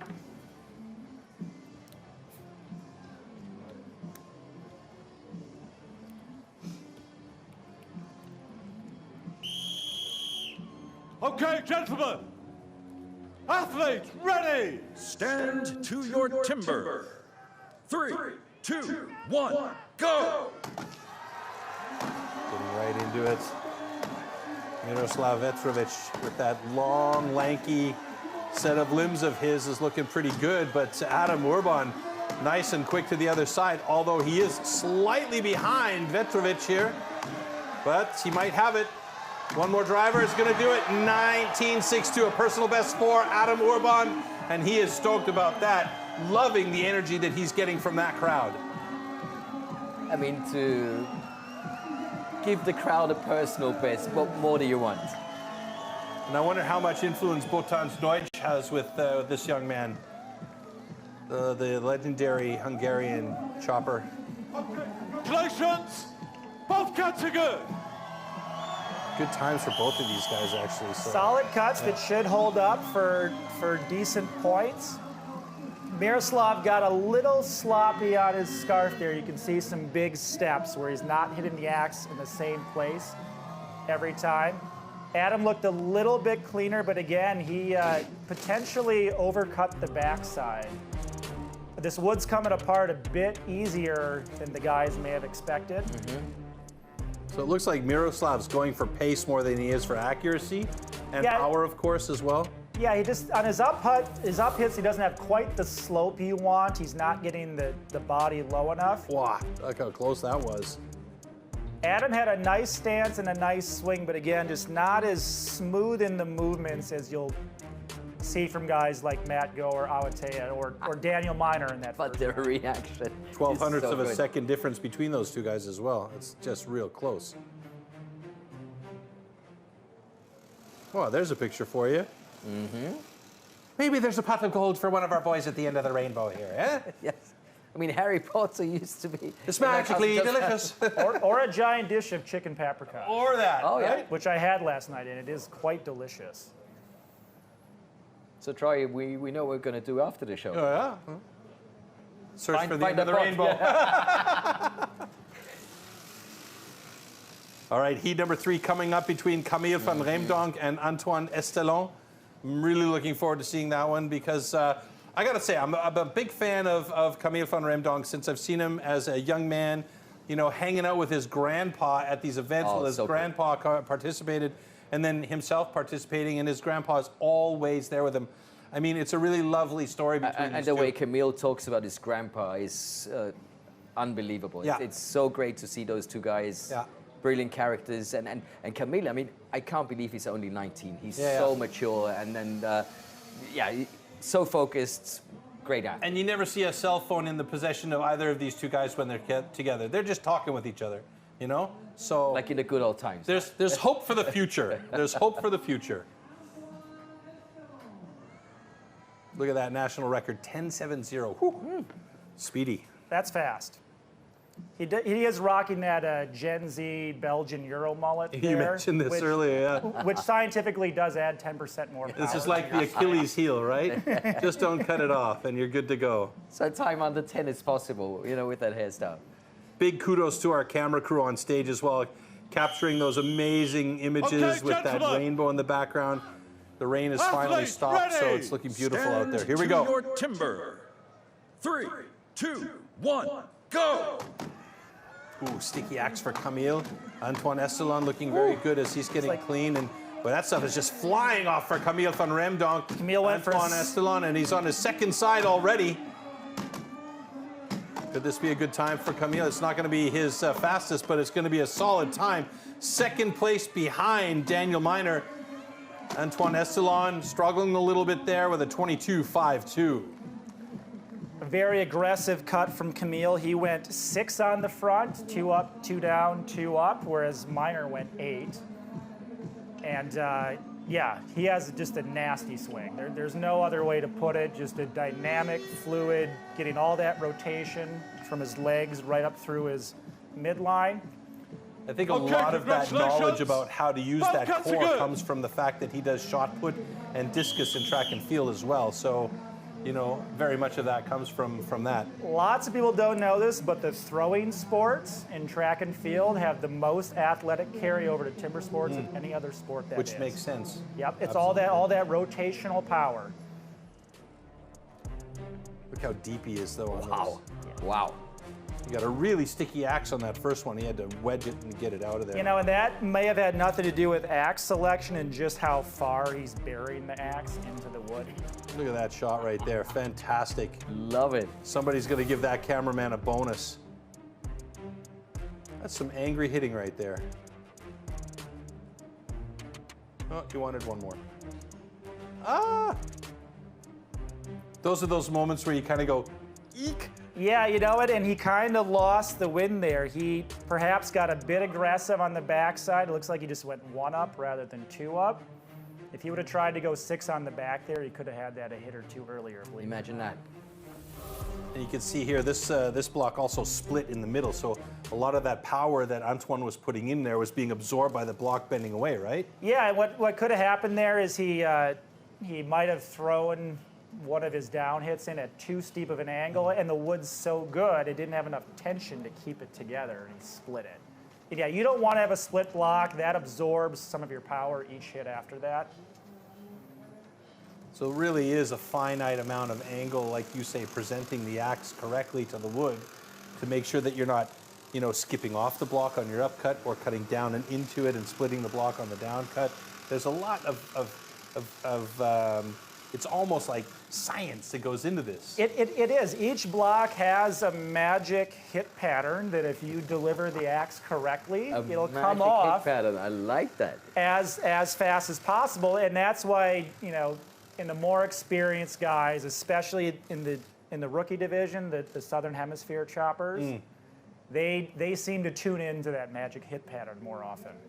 Talking about the Southern Division of rookies. Yes. We've got one more heat coming, and that's Awatea Mubarak against Matt Gower. So that's going to be another big one, and that might, just turn everything around. Yeah, I would expect to see these guys cut these blocks in the 12s here. Get ready for it. So we're still only in the first discipline of our second round here. We have 8 athletes currently participating in this second round. We've got to go through this final heat in standing block, then we move on to the single buck. And at that point, after the single buck heats are done, we're going to lose 2 more athletes. So we're carrying only 6 athletes into that final round and the springboard. So we know that we've got some good cutters coming up here. Is there a way to make up that points in that single saw, or is that another one of those sawing disciplines where it's like, You know, it's possible, but the single buck is just not an event that you try new things in. You want to go out there Yes. and routine, right? yeah, you know, the only 2 events where you can really change stuff up and go for it in the rookie division here is the standing block and the springboard. But you got to make it to the springboard. You have to make it to the springboard. Awatea Moore-Barrett and Matthew Gower coming out next as we get our last heat ready to go with these beautiful images. And I can really feel the tension now, guys. Yeah. I'm starting to... We're getting into the decisive phase of this World Championship. Let's see if they can feel it. Don't recognize any tension in the faces. Saw a little bit of breath out there from Awatea, but nothing that would make me say, yeah, he's really in trouble. Worried. You know? Now, and Awatea, he's been making the big finals at the big standalone wood chopping competitions in Australia. You know, he's been in big finals before, and that'll show in his cutting here. Probably looking at a 6-hit front from Awatea, and if the block is good, he could go as few as 5 on Okay, gentlemen. Athletes, ready. Stand to your timber. 3, 2, 1, go! Good start. Chipping nicely by Awatea, and he's got pace as well. Both of them to the second side quickly. Matthew Gower looking good on that second side, chipping out nicely. Oh, wow! A season's best by Awatea Moore-Barrett. 10-6-7, and he moves right to the top of the rankings with that. What a run, and Matt Gower, not a slouch there either, 13.47. Whew. Yeah, That is personal best, second madness. best time. Personal best. What a And the- heat. And the funny thing is, the season's best 10.67 is not even Awatea's best time. No, he must have heard me say that he'll go 6 and 5 there, because he went 6 and 4. Five was one too I'll many prove for it him. wrong. Good. That was one of those things. It's it's not doing what he's saying. Teenagers, right? Great cuts from both athletes. Yeah, very, very good. National record for Matt Gower, by the way. Very nicely done. And importantly for Matt Gower, who was in the lead, he only lost 1 point to. Oh, look Barrett at that there. slow motion. Beautiful. Welcome to Budapest. Welcome to STIHL Timbersports. Wow. I love the start by Awatea here, though. Look at that stuff exploding out of that block. Every hit is calm and composed and going exactly where it should be. You call that calm and composed? Whew. Okay. One up, one down, and then he's going for it. Beast mode. Unbelievable. Phenomenal cut.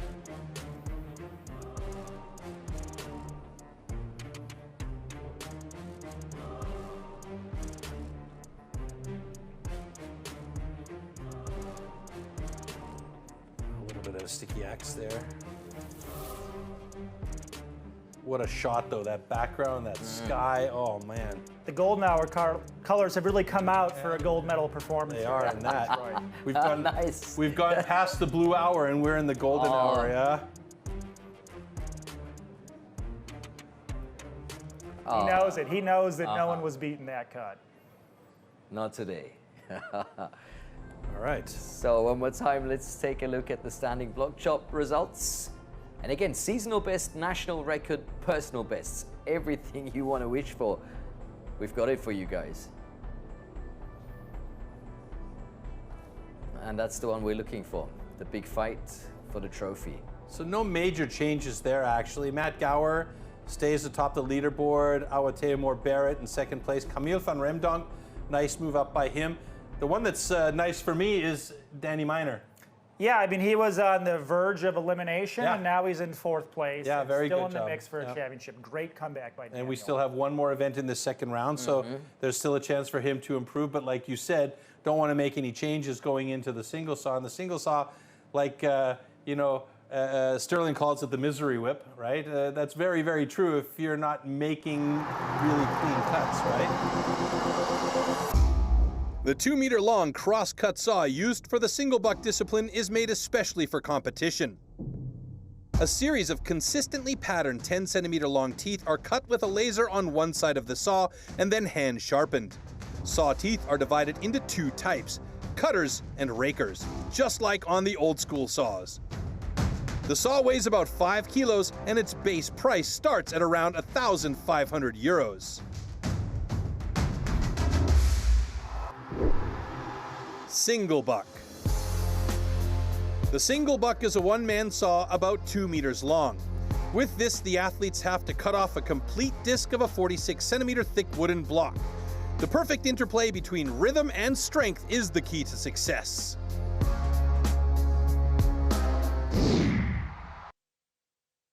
So who's going to survive this second round? Who's going to make it to the final discipline, the springboard? These guys are still remaining. 8 athletes competing in 4 heats. Jeffrey Hübscher taking on Danny Miner. In Heat 2, we're going to see Miroslav Vetovic against Adam Urban. In Heat 3, Camille van Remdonk against Antoine Estelon. And finally in Heat 4, Awatea Barrett against Matt Gower. We should point out, too, because we do have the Champions Trophy this weekend, but this is not an elimination type event. This is only about getting the speed and the points while you're on stage with the other guy. The eliminations come after each discipline.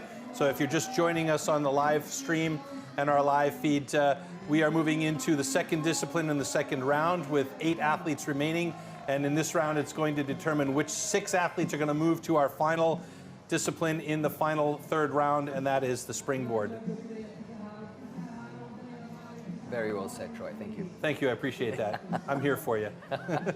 Just like in American football, they say defense wins championships. I strongly believe that in timber sports, sawing wins championships. This makes sense. Yeah, you know, people usually chop how you think they will, but in the sawing, you know, everybody is just one hang up away from being, you know, at the top of the event You're ranking just one hang up away to the bottom. Oh wow, yeah. And it's really true because in the rookies we've got 2 sawing disciplines, and in the pros we have 3. You know, and that last sawing discipline, the hot saw for the pros and the individuals, that can be a real bear. Yeah, I mean the difference between a DQ and a world record cut can be the width of that line sometimes. Anything can happen in sawing. Okay, That's what gentlemen. we love about the sport. Athletes, ready. Stand to your timber. 3, 2, 1, go! So rookie world record for the single buck is 9.01 seconds. And Daniel Miner looking really good here as he's getting down close to the bottom of that block. Jeffrey Hupscher got a little bit sticky on the bottom, and Daniel Miner's got himself a PB at 12.26, and Hupscher with a 13.74. Tough one for Hupscher. Yeah, it looks like he Got had stuck like 2 or 3 times. two clear hang-ups there, and yeah, you know, hanging up the saw, it just really, your momentum is shot after that. Mentally, it's hard to recover. Danny looks like he had a nice clean cut here, which means something, especially with that wet Okay, deck. congratulations. If Both cuts are good. And a personal best just to underline the quality of that. he's on a roll right now. He is, and he needs this roll, absolutely. Harnessing some of that double rainbow energy that just presented itself here for us. Over a medieval castle, wow. Yeah, it doesn't get much better than that. Yeah. If you want really and truly fantastic images, that's a perfect example right there. Like Sensational. Jeffrey Hupscher with a cute background. Yeah, I feel bad for the media guy at STIHL. They're going to have to redo all their imagery after Budapest here. Get that rainbow medieval castle energy Absolutely. going. Or we'll just have to start doing more medieval castle events, right? But look at Dynamite. Yeah, Dynamite was Dynamite in this one. But I could say it's safe to say that Dynamite exploded in the stock saw, really. That's where it came all together for him. And now it's just about, you know, staying consistent and staying active. And getting those personal bests in. That doesn't hurt. Yeah, not at all. Oh, look at that. Beautiful Budapest.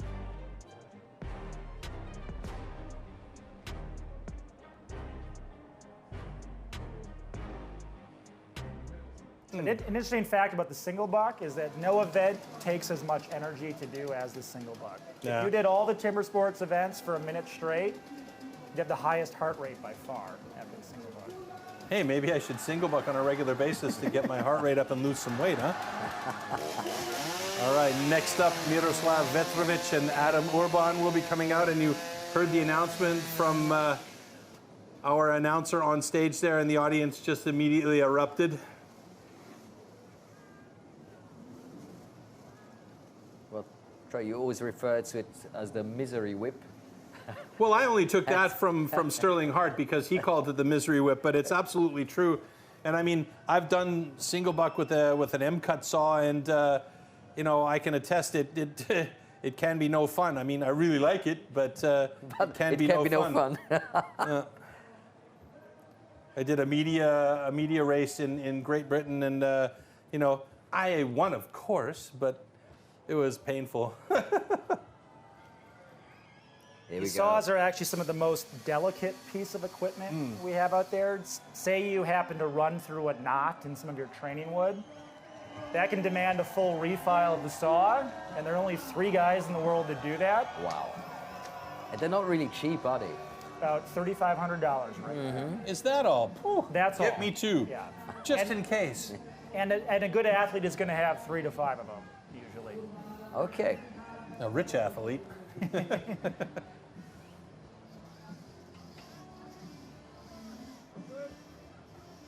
Yeah, a big impediment to the rookie's sawing is actually having 2 saws that run similarly. One you can use for training and one for competition. Competition one. Not everybody has $7 grand to invest right at the start of their timber sports career. especially if you don't know if that's going to be a career, right? That's a great insight, Troy. No, it's true. Young athletes ask me all the time, what's some advice you have for developing a good timber sports career? And I say, find a job that pays well and gives you time off to train. Yeah. In Germany, that would be called joining the military. Okay, gentlemen. Athletes, ready. Stand to your timber. All right, here we go. 3, 2, 1, go. Miroslav Vetrovic and Adam Urban. Oh, Vetrovic gets a really sticky one. Adam Urban's got the flow going. He's got it sticky as well. Want to keep that saw as straight as possible. All those angle changes are really causing problems for both of these guys, so this really comes down to experience, doesn't it? Adam Urban with a 16.07 and Vetrovic struggling on the bottom of this cut with a 22.78. Yeah, Vetrovic there, just he doesn't look comfortable with the single saw. And that might be the case that he doesn't have a training saw that he can use nearly as much. But what do you do in a situation like this? You're just stuck, and then the whole world seems to be against you. Yeah, you have to go out and do the event. If you don't, you get disqualified. But yeah, that's just... Okay, congratulations. Both cuts are good. Yeah, and Adam had a mostly clean cut there. Did have one hang up, but again, you know, just not sawing with ease like we've seen in past heats. Yeah, and it puts him in 3rd position in single buck and 2nd position in the overall.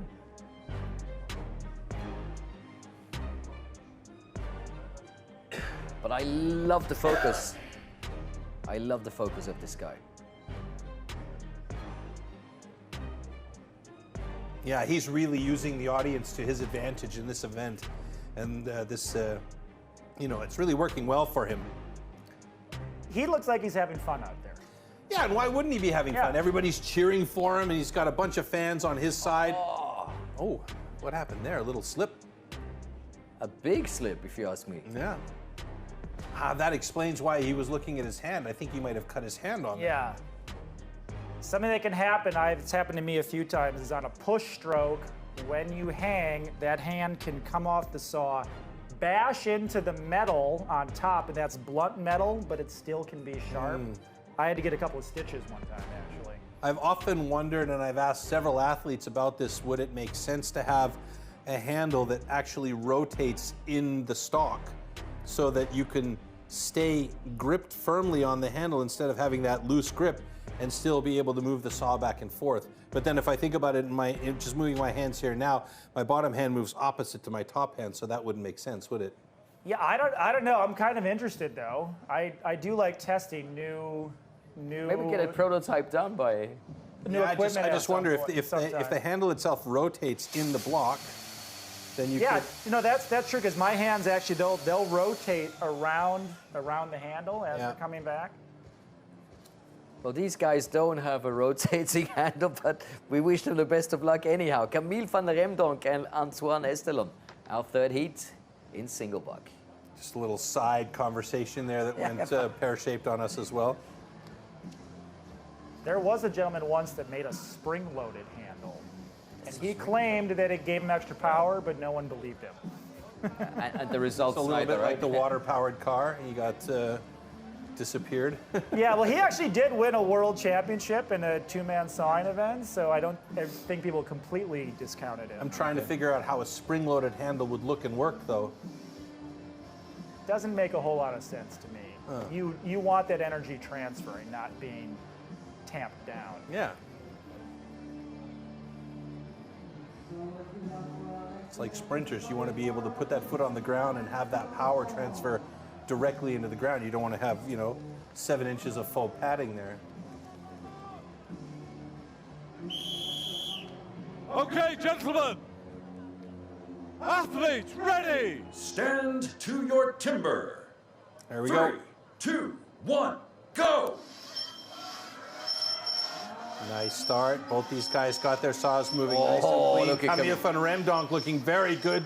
Antoine Estelon nice and clean as well. Oh, just at the bottom, Camille van Remdonk. He's not finished. He's got a little piece left there. Back for it. He's going back for it, is he? Oh, it's a lot there. He's got to really work on that, and that's going to be a huge problem for Camille, and you can see the disappointment on his face. That He would have been twisted an that saw a little bit incredible too much. time. Yeah, absolutely fantastic. He really did have a good cut going there. He started slow, which is okay. You want to be delicate with that top wood. In the middle, he started giving faster it. and faster. The belly of that saw was mowing through the wood, but he just must have lifted up a little bit too much on that last push stroke. Broke the Okay, cookie congratulations. That really hurts. Both cuts are good. Look at the disappointment on his face. Yeah, he knows it. And it was a massive tongue at the bottom there that he had to cut off. Yeah, and unfortunately, not easy to cut off. That's just what you see from Camille, is that he goes a little bit too hard and brings a little bit too much sometimes. Yeah, if he can dial that in just to the point where, you know, he's got that perfection, he's going to be a dangerous competitor in the future. But I think that also comes from a little bit of more experience, right? He's going to step into the pro ranks, and nobody's going to give him, you know, a yard of freedom in the pros at all. Yeah, I mean, when you're 19 and you have a mullet that's as bad as that, you know, that's like you have to send it to 11 every time. But that was a bit unlucky as well because. Well, if you push a bit too hard on that short wood, you put too much tension, and a raker catches itself. That happens. Boom. On the last two strokes of the block, I'm actively thinking like, keep the saw moving, keep your angle changes minimal. And this is the worst part right here. He's got to set that thing and then cut that last little piece off. I mean, there's a 10-second penalty right there just having to do that. Yeah, because he's at 19:26 right now, and he could have been at about 10 seconds. Yeah, there's no way to do that fast. You have to put your fingers inside the dull gullets of the saw, lift it up, balance it on a 1 inch of wood, and then do short baby strokes to finish that final bit of your cut. It's a position Camille doing baby strokes is unheard of. Not possible. not physically possible, actually. Yeah. Well, he still managed to get the 5th best time so far, but of course we have one more heat coming up. I mean, he's still safe. He's among the top 3, so, you know, if one more heat, both these guys are faster than Camille, he's still among the top 6 moving on to the next round. So we'll see Camille going on to that springboard. It's just going to be about, you know, who Awatea, Moore Barrett, and Matthew Gower kick down into bottom 2 positions with good single saws here, assuming they have good single saws. Yeah, and I expect Awatea to cut well. He is a great single butt cutter. He's in the lead. I expect to see a smooth, consistent cut like he's been delivering all day. I mean, his personal best, the official personal best, is not that good, but of course we all know he's capable of, cutting a great time. Right. And yeah, both these athletes have a chance to make this kind of a 2-horse race here. If they come out at the top, they should have enough distance between Daniel Miner and Camille to kind of be a 2-horse race in the springboard. There's our drone view from over the castle as we come back down towards our floating stage here at Heroes Square. Amazing.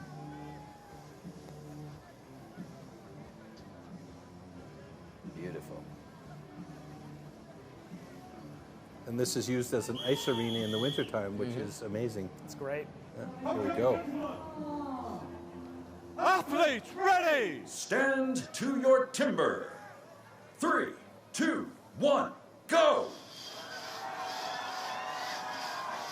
So, Awatea, ooh, he started off with some gentle strokes at the top, but then got a little bit overzealous. And Matt Gower with a 10.29. That's a fantastic run. And PB 11.85 for Awatea and Moore Barrett. Best two times. 2 best times in the competition so far. Matt Gower atop the leaderboard in single buck as well as in the overall, with Awatea in 2nd place. And Daniel Miner, by virtue of a great time in his single buck, is sitting in 3rd place in the overall ranking. So Daniel Miner has come from a dreadful start into the top 3 positions here. Both cuts are good. And we're coming into Daniel Miner's best event, the springboard, worth triple points. Yeah. But still, Cassidy, you said it. We're into this 2-horse race now with 51 points for Matt Gower and 47 Awateyamo Barrett, and then 10 points behind that, Danny Meyer. Yeah, Daniel is still in it technically, but it's kind of like he needs to get first and Awatea needs to get last, or Matthew. Matt, yeah, he's on top at the moment. But we'll take a closer look at the slow-mos, and then of course we have the ranking of the discipline and the overall ranking for everybody, so that we know who's gonna make it into that final discipline. There's that misery whip rearing its ugly head. Awatea is just not totally stretching it out. He's short stroking it a little bit. I'd like to see him put a bit more in on that push stroke, lean into it. Yeah, he's a big boy too. He can step back from that block a little bit more and really utilize his power and his core strength to get that saw moving, I think. Bit more fluid over here from Matthew, using more of the saw, and handled that shortwood perfectly.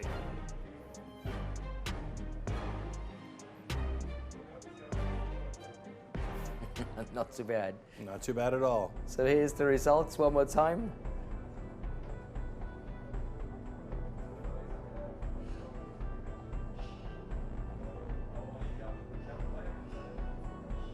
So that's what we're looking for, the overall standings, because the second round is over. We're only taking 6 athletes into our final discipline.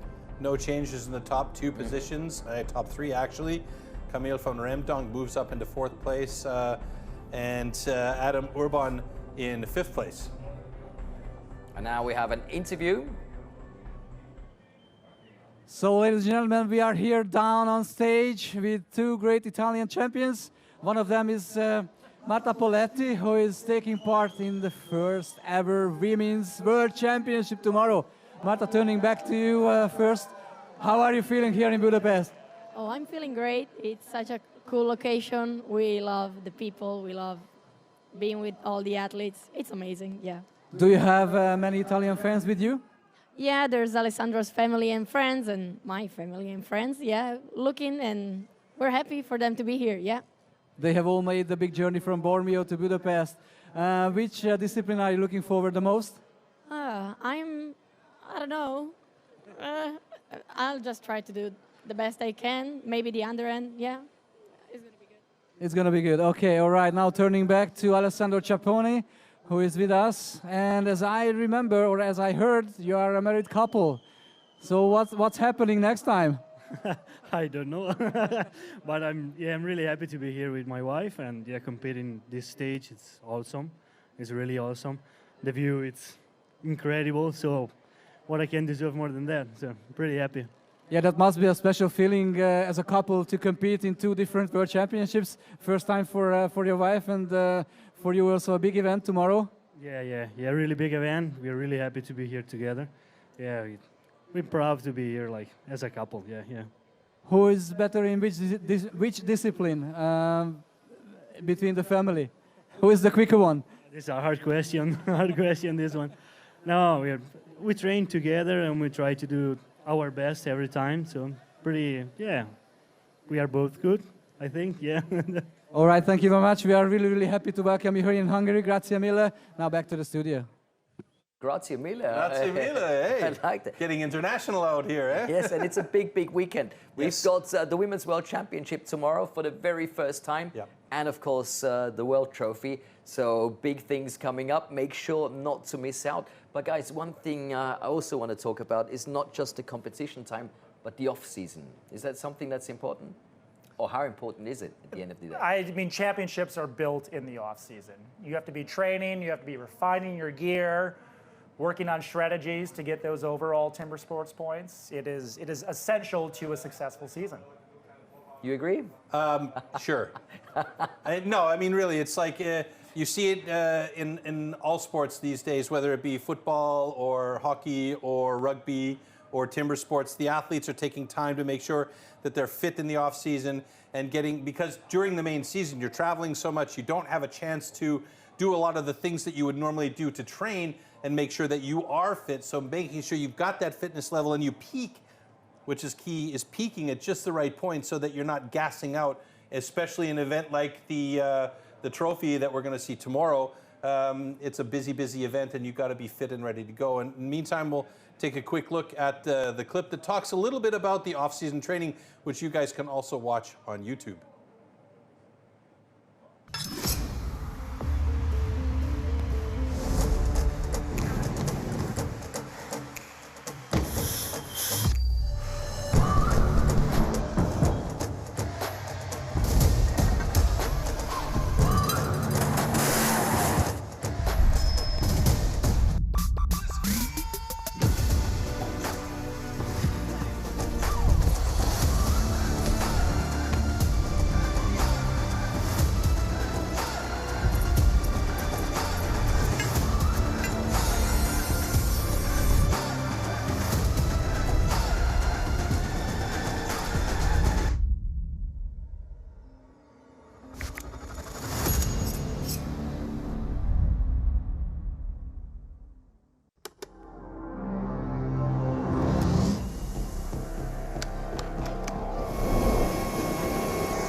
Springboards, our final heats. Who's going to be the world champion? We've got 6 more athletes competing, and in the first heat it's going to be Antoine Estelen against Adam Urban, followed by Camille van Remdonk against Danny Miner, and then in heat number 3, our TMO Barrett versus Matt Gower. Should point out that Camille van Remdonk holds the world record for the rookies in this discipline. Recently achieved that at the Rookie Academy, which was a surprise to everybody. But no surprise is that Camille van Remdonk is a wild man out there. So, you know, as we say, no given, and he just went for it. Yeah, I mean, I'd like to see a world record today, and he's actually in a position where the win might not be attainable, but a super awesome world record in the best timber sports event there is could happen. So I think he's going to go for it, and that's going to be a fun heat to watch. And you also mentioned that Daniel Miner, this is one of his best events, so theoretically speaking, he could also do very well, perhaps even drop a world record here, knowing that the pressure is on, and this is absolutely his weather. Yeah, I mean, he's in 3rd place. He wants that podium. That's his best event. He's got great momentum going right now. Yeah, that's going to be a very fun heat to watch between Camille and Daniel. Yeah, I mean, 2 guys that are really at the pinnacle of this discipline here in the rookie division. You know, it's going to be interesting to watch that one go down. Both are great athletes. They're really good at the springboard. And everything you need to know about the springboard, well, here it is. Springboard simulates the traditional way of felling trees by climbing up over thick branches. First, a notch, known as a pocket, is chopped into the log. The springboard is then anchored into this pocket. Now the athlete will climb up onto the springboard to chop a 27-centimeter wooden block from both sides at the top of the log. And it's getting dark outside, just in time for a final discipline. I wouldn't say getting, I'd say it's fairly significantly dark outside if you look outside our door here. All right, first heat, Antoine Estelen against Adam Urban, and again, Adam Urban takes the long strides to get out there onto the deck ahead of his competitor, to the cheers of the local crowd. He's having a day. I believe that he only got into this competition because he is the home country athlete. Here he is in the final round, putting the springboard. Hey, hats off to Adam Urban. Absolutely, hats off. All the power to him there. He's done a fantastic job as a, we'll call him the default athlete here because of the host country. And I think he's definitely proved that he deserves to be here, not just because he's the default athlete. Very much. He's chopping and sawing like he belongs here. Absolutely. Good on There's him. no doubt about it, and very well done. I'm excited to see this heat. And he's celebrating like he belongs here. Yeah. Good man. He should do so. This is his time to shine. There's no better place to celebrate than atop that springboard. So fingers crossed he has a good cut here.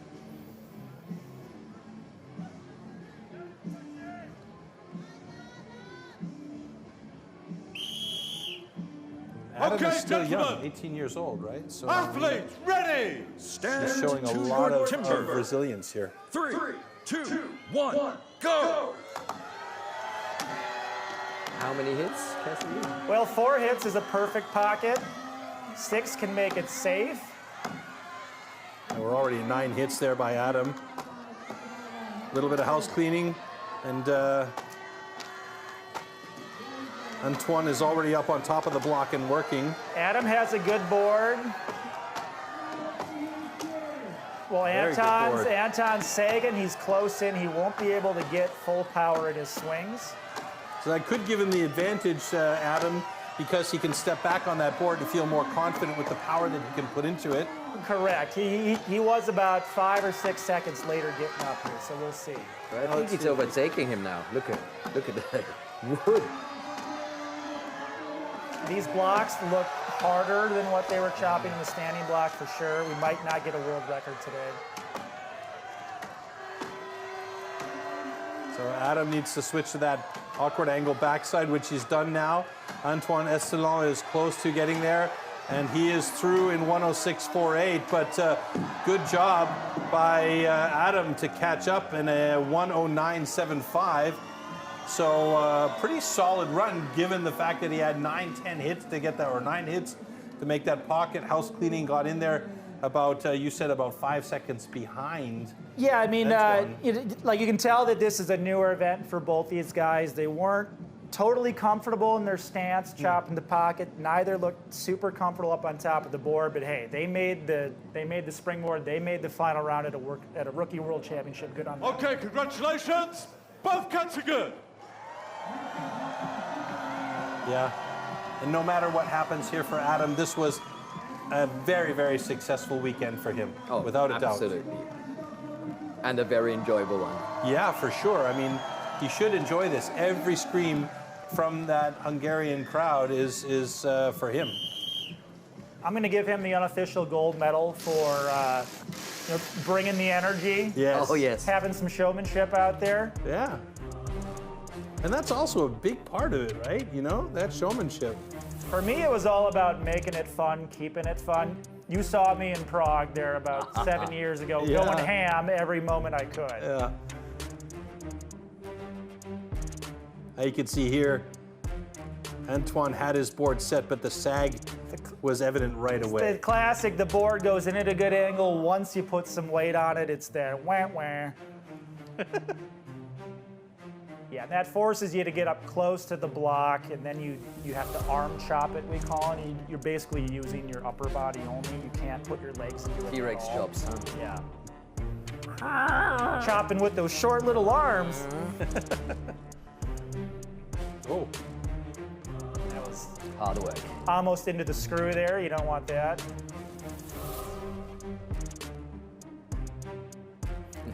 Still having a good time. Sometimes just finishing a springboard is worth the celebration.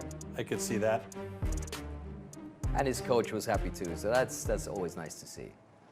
This one though, between Camus van Remdok and Danny Miner, is also going to be very interesting because there's a 7 points difference between the two. Yeah, you're going to see two guys here who are very comfortable swinging on that springboard. Daniel Miner does it every day in Alaska, and yeah, I mean, he wants those points to stay on the podium. Camille wants to make a statement that he can bring his it. Discipline, yeah. Camille is a no-fear kind of competitor as well, which we've been noticing in the last couple of years. He just doesn't care.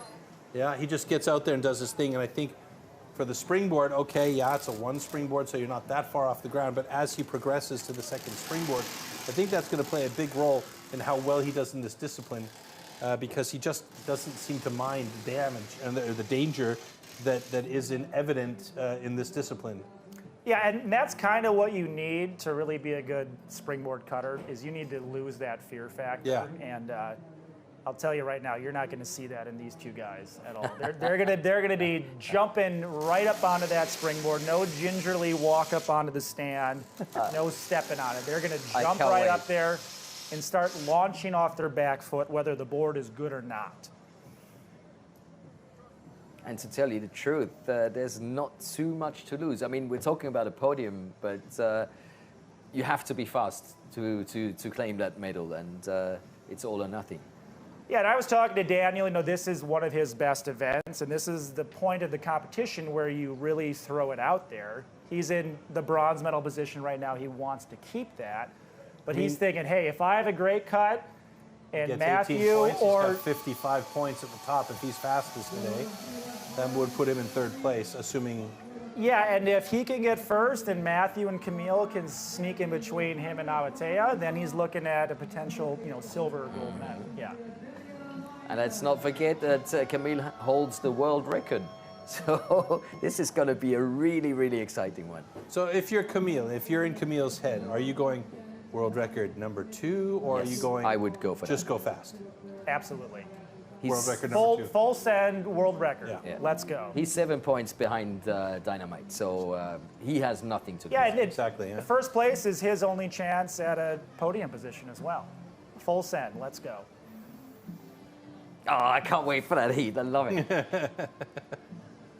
And 2 great characters,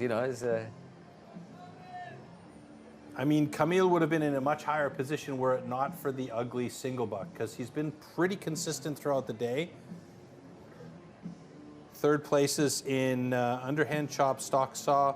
I think he was 2nd place in standing block. And the only thing that really put a pall on it was his single. Athletes ready! Stand to your timber. Well, he's vibrating, 3, you can see 2, it already. 1, go! 4-hit pocket. He's going on Camille. 4. See if the board is good. Oh, it looked good for the moment. Well, he's got a flat he's board. going. It's really nice. Daniel's board's got a little bit of trouble. It didn't come down to a taper point in the end, but that should hold up for the rest of the chop still. There's a huge split in Camille's block, though, but he's choosing to go to the other side pretty early, in my opinion. Yeah, the good wood, he's going to get it here in 1 or 2 minutes. Oh, one more. There it goes. 35.56, no world record, but that is a solid run for him. That is a very solid run. Danny Miner closing in on 50 seconds here. Will he do it in time? Oh, I think he might drop down a time a little bit because that clock stopped a little bit later than when that block went. And I think we might see 49 and change for him when they adjust things, but that's a personal best either way. In any case, yeah. Yeah, that pocket just didn't hold up for Daniel. He had about a centimeter of wall wood in the back. You want to see no wall wood back there. That just doesn't create a tight fit on that springboard. But like you said, Okay, Camille just went full send on that one. Both cuts are good. 50-40, the time stays. So 36.65 for Camille, a little bit of an improvement there. So that is really the time to beat right now. Yeah. Camille has set the bar pretty high, or in this case, the springboard pretty high, to the other athletes to be able to get in there. It's 1 more heat to go. Awatea Moore-Barrett and Matthew Gower, as our fantastic stage crew comes out here and gets things changed over for the next heat. So Matthew Gower already has a medal, that's for sure. But that's the only thing that we know for now. Yeah, that wasn't the best cut for Daniel Miner, but because he beat the athletes in the first round, that may have locked up the bronze for him as well.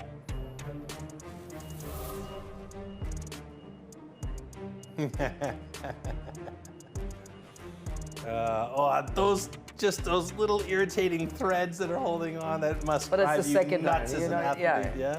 Single buck here, Yeah. there's... Yeah, he's sipping his tea. I like it. Same. I like it. He likes it too. And the crowd loves it. All right, last heat of the day. It's going to be an interesting one.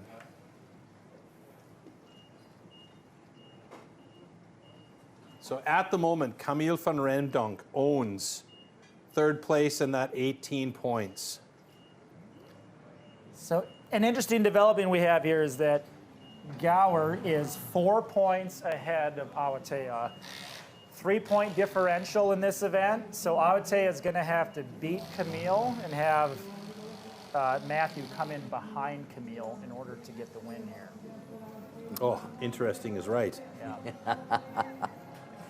I'm not a math guy, so I'll let smarter people deal with that stuff. But yeah, right now, Daniel Miner holds the top spot with 52 points. Matt Gower, 51 points, and his heat is still to come. So that's going to be a very solid situation for him. He just basically needs to have a cut. And Camille van Remdonk sitting in third now, having a full 18 points here. I can't imagine anybody's going to be faster than Camille.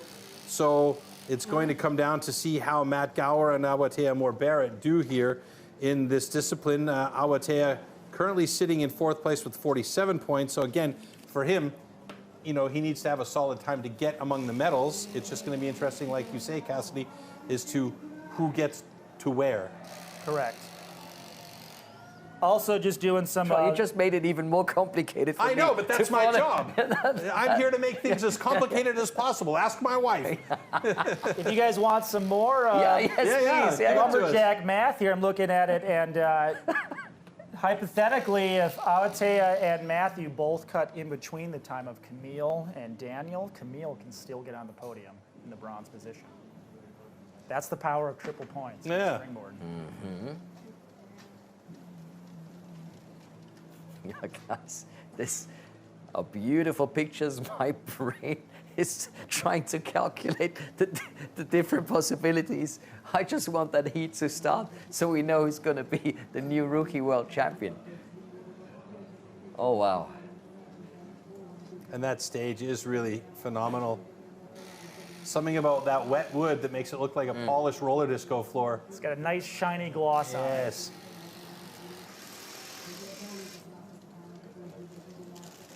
From rainbow to the shiny gloss to a final heat.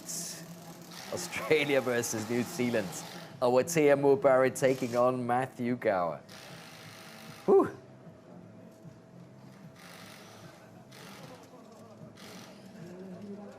That's great pictures.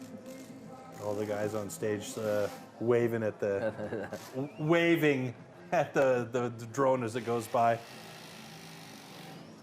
Lucky they didn't have brooms. So the crew making sure that everything is perfect for this final heat. And the tension mounts coming into this final heat here. A lot of adjustments going on that right-hand side. Just 4 points between Matt and Awatea. Looks like they're having trouble with one of the secure bolts. Yeah, better take your time and make sure that everything... It's very important to have the stand completely screwed down correctly. There's a lot of pressure. When those heavy boys are out at the end of a springboard, you get a lot of torque on that stand. And that's also what I love about STIHL Timbersports. You know, it's not just, oh, we need to make sure that everybody's out on time. And so, no, we need to do this properly. We need to make sure we have perfect conditions for our guys going, especially as this... Well, it's a safety aspect. It's a big deal here. You know, this is not tiddlywinks, yeah? These guys are dealing with some dangerous pieces of equipment out there, and if one thing goes wrong, it can be hazardous. Every single competitor's meeting starts with the safety talk. Our #1 goal is to keep the crew and the athletes safe out there for the day's performance. We never received that talk. We did not. What happens if something goes on in here? It's the original extreme sport. It's the final heat of the Rookies World Championship 2026. It's Awatea Moore-Barrett versus Matthew Gower. And our two leaders are looking as calm and collected as ever, and I expect to see conservative cuts, because again, you know, it's not so much winning it as it is not losing Driving it home, huh? Yeah, I mean, they're in the lead. They want to keep those top 2 times. So their coaches are back there going, guys, cut your pocket, get the board in, cut the block. That's it. That's Don't pretty stress much about it. it, yeah? Make sure your pocket is solid. If you need to put 1 or 2 more hits to make sure it's a good pocket, do that.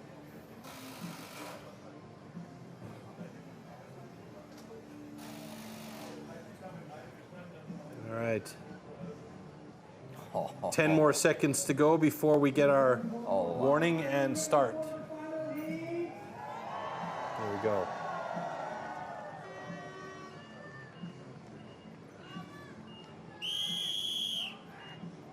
Okay, gentlemen. Athletes, ready. Stand to your timber. 3, 2, 1, go!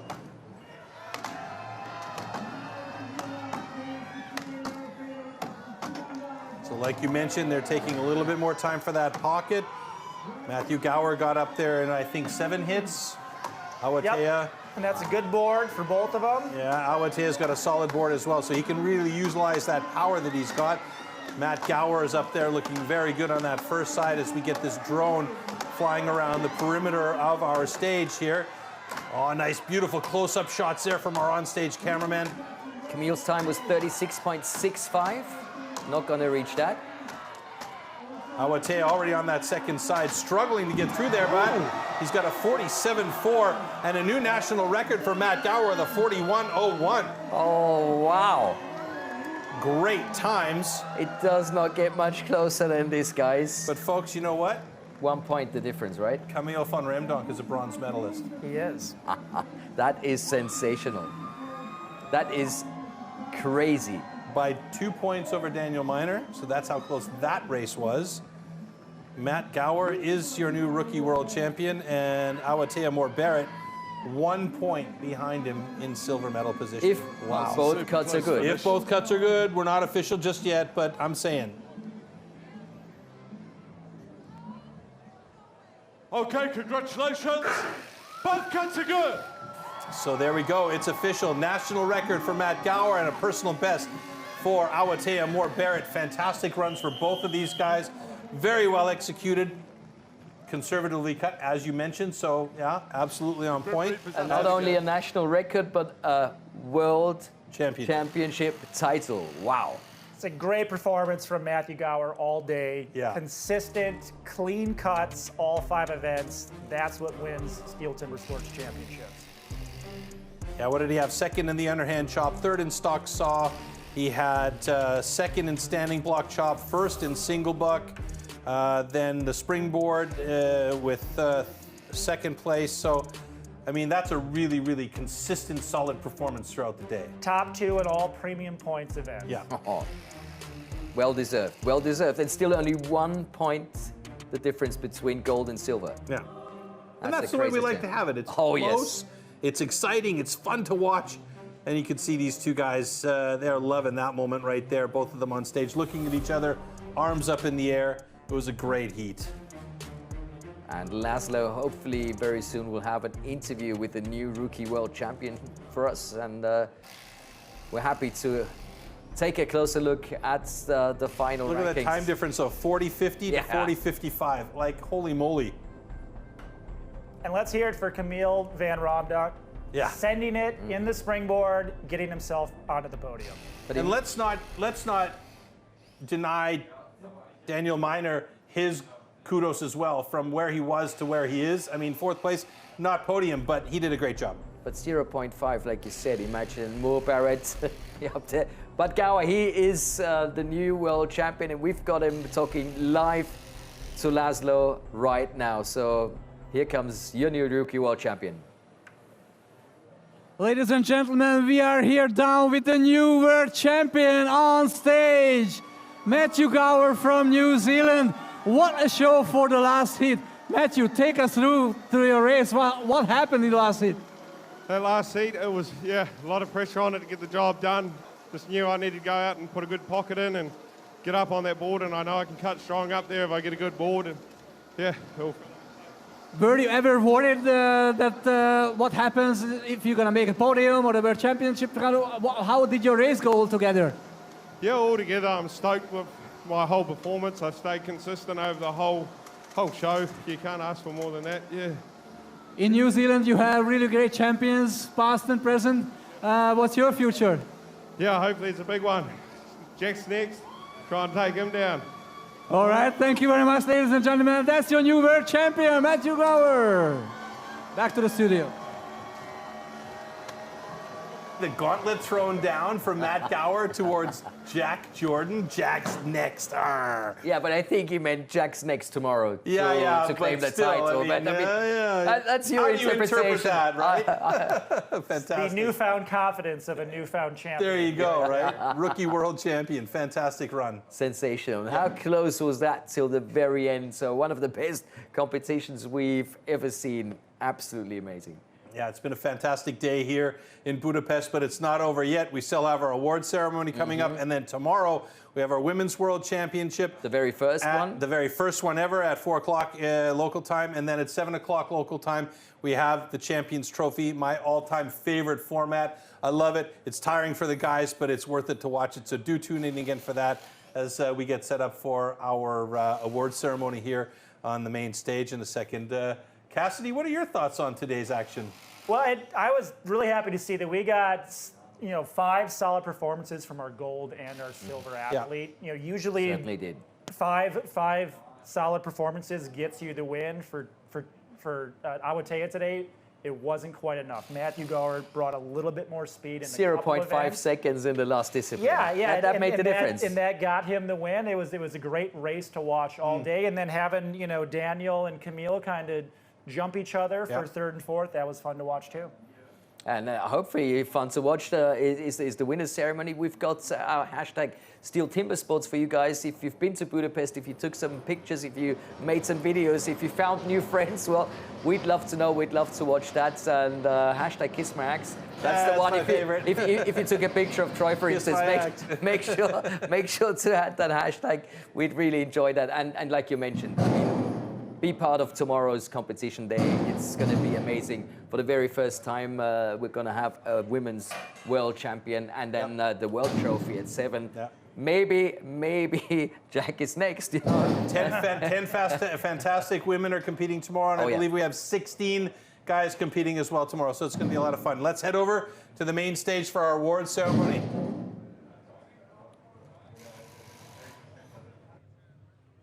So, ladies and gentlemen, now let's start with our official award ceremony for the STIHL TIMBERSPORTS Rookie World Championship.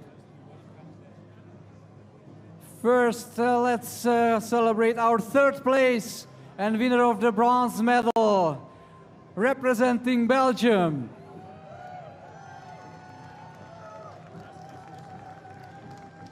Okay, let's see. Sorry, come on, guys, come on. Let me welcome all podium finalists.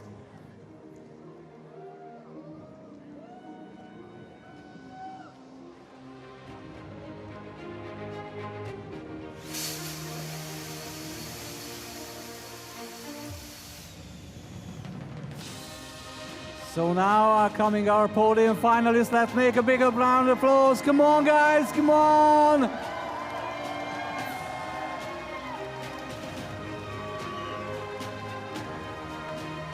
A beautiful evening here in Budapest, and 3 worthy winners of the podium places.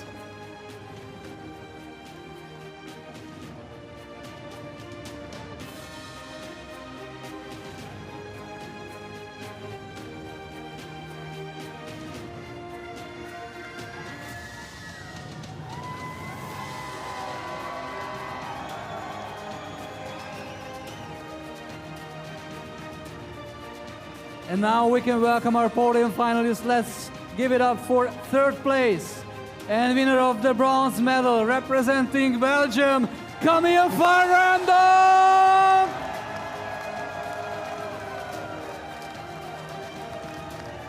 Second place. Not yet, okay. There is your medal, come on. The medal will be presented by Katalin Nagy, head of the STIHL TIMBERSPORTS Hungary. Nagy Katalin, a STIHL TIMBERSPORTS Magyarország vezetője adja át az érmet Camille van Randomnak, ő tehát a bronzérmes.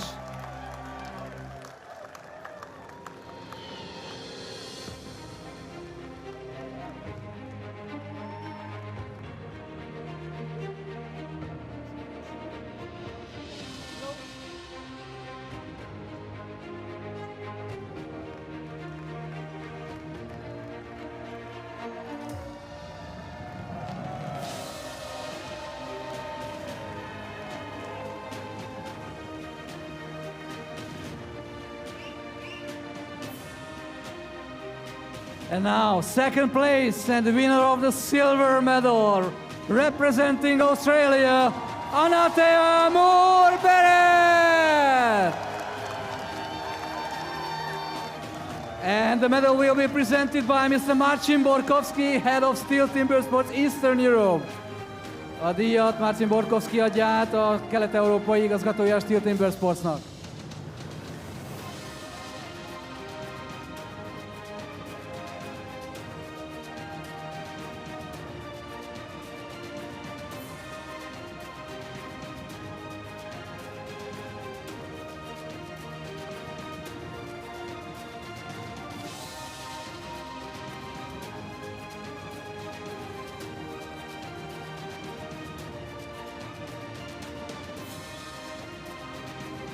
And now, first place, winner of the gold medal and Rookie World Champion 2026, representing New Zealand, Matthew Gower. And the medal will be presented by Patrick Resseman, STIHL Sales and Marketing Eastern Europe. A díjat Patrick Resseman adja át, ő a STIHL kereskedelmi és marketing igazgatója Kelet-Európában.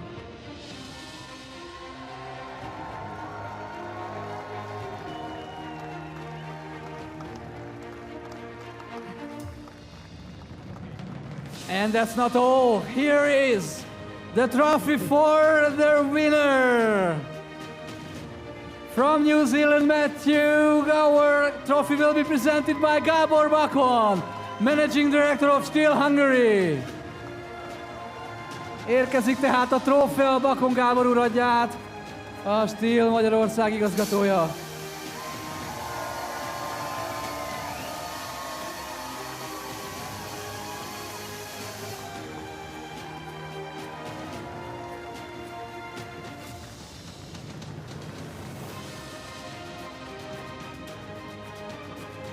And in honor of the winner, now we hear the national anthem of New Zealand.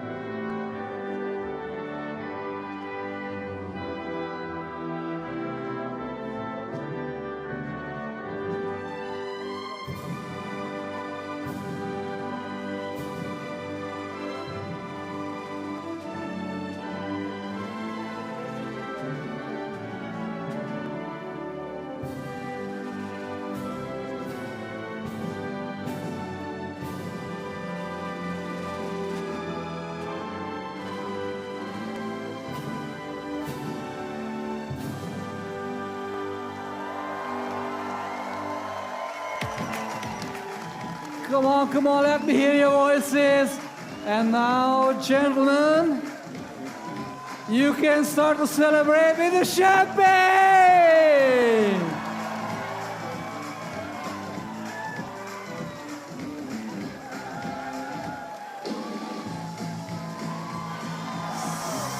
So, come on, all athletes on stage. Give it up once more to all our athletes for giving us a great show. And now we are giving back you to the studio. Thank you very much. Have a good evening in Budapest.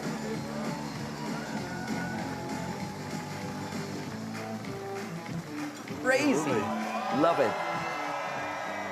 Great images, great action, great sport, great athletes. Gotta love those three guys on the podium. And Camille's obviously been practicing with his granddad how to open those bottles quickly and get that champagne shower happening instantly. He definitely had the best time on that, if you ask me. Yeah, fastest time ever, for sure. Brilliant stuff. Nice. Great way to start into this Budapest weekend. And we've got so much more coming up tomorrow, guys. Yes, we do. We have the Women's World Championship tomorrow starting at 4 p.m. local time. And then after that's done, we're going to go straight towards the World Trophy, which is going to be super exciting. It's a format unlike what we've seen today. One of my favorite formats. Cassidy will join us tomorrow again, Cassidy's going to be here again tomorrow. Or did we scare you off? I'll be here for all the action, and I'm looking forward to it, you guys. It's going to be really fun tomorrow. It's going to be a busy day, and it's going to be a lot of great action tomorrow. And talking about great action, here are the highlights of the day, and hopefully we'll see you guys tomorrow.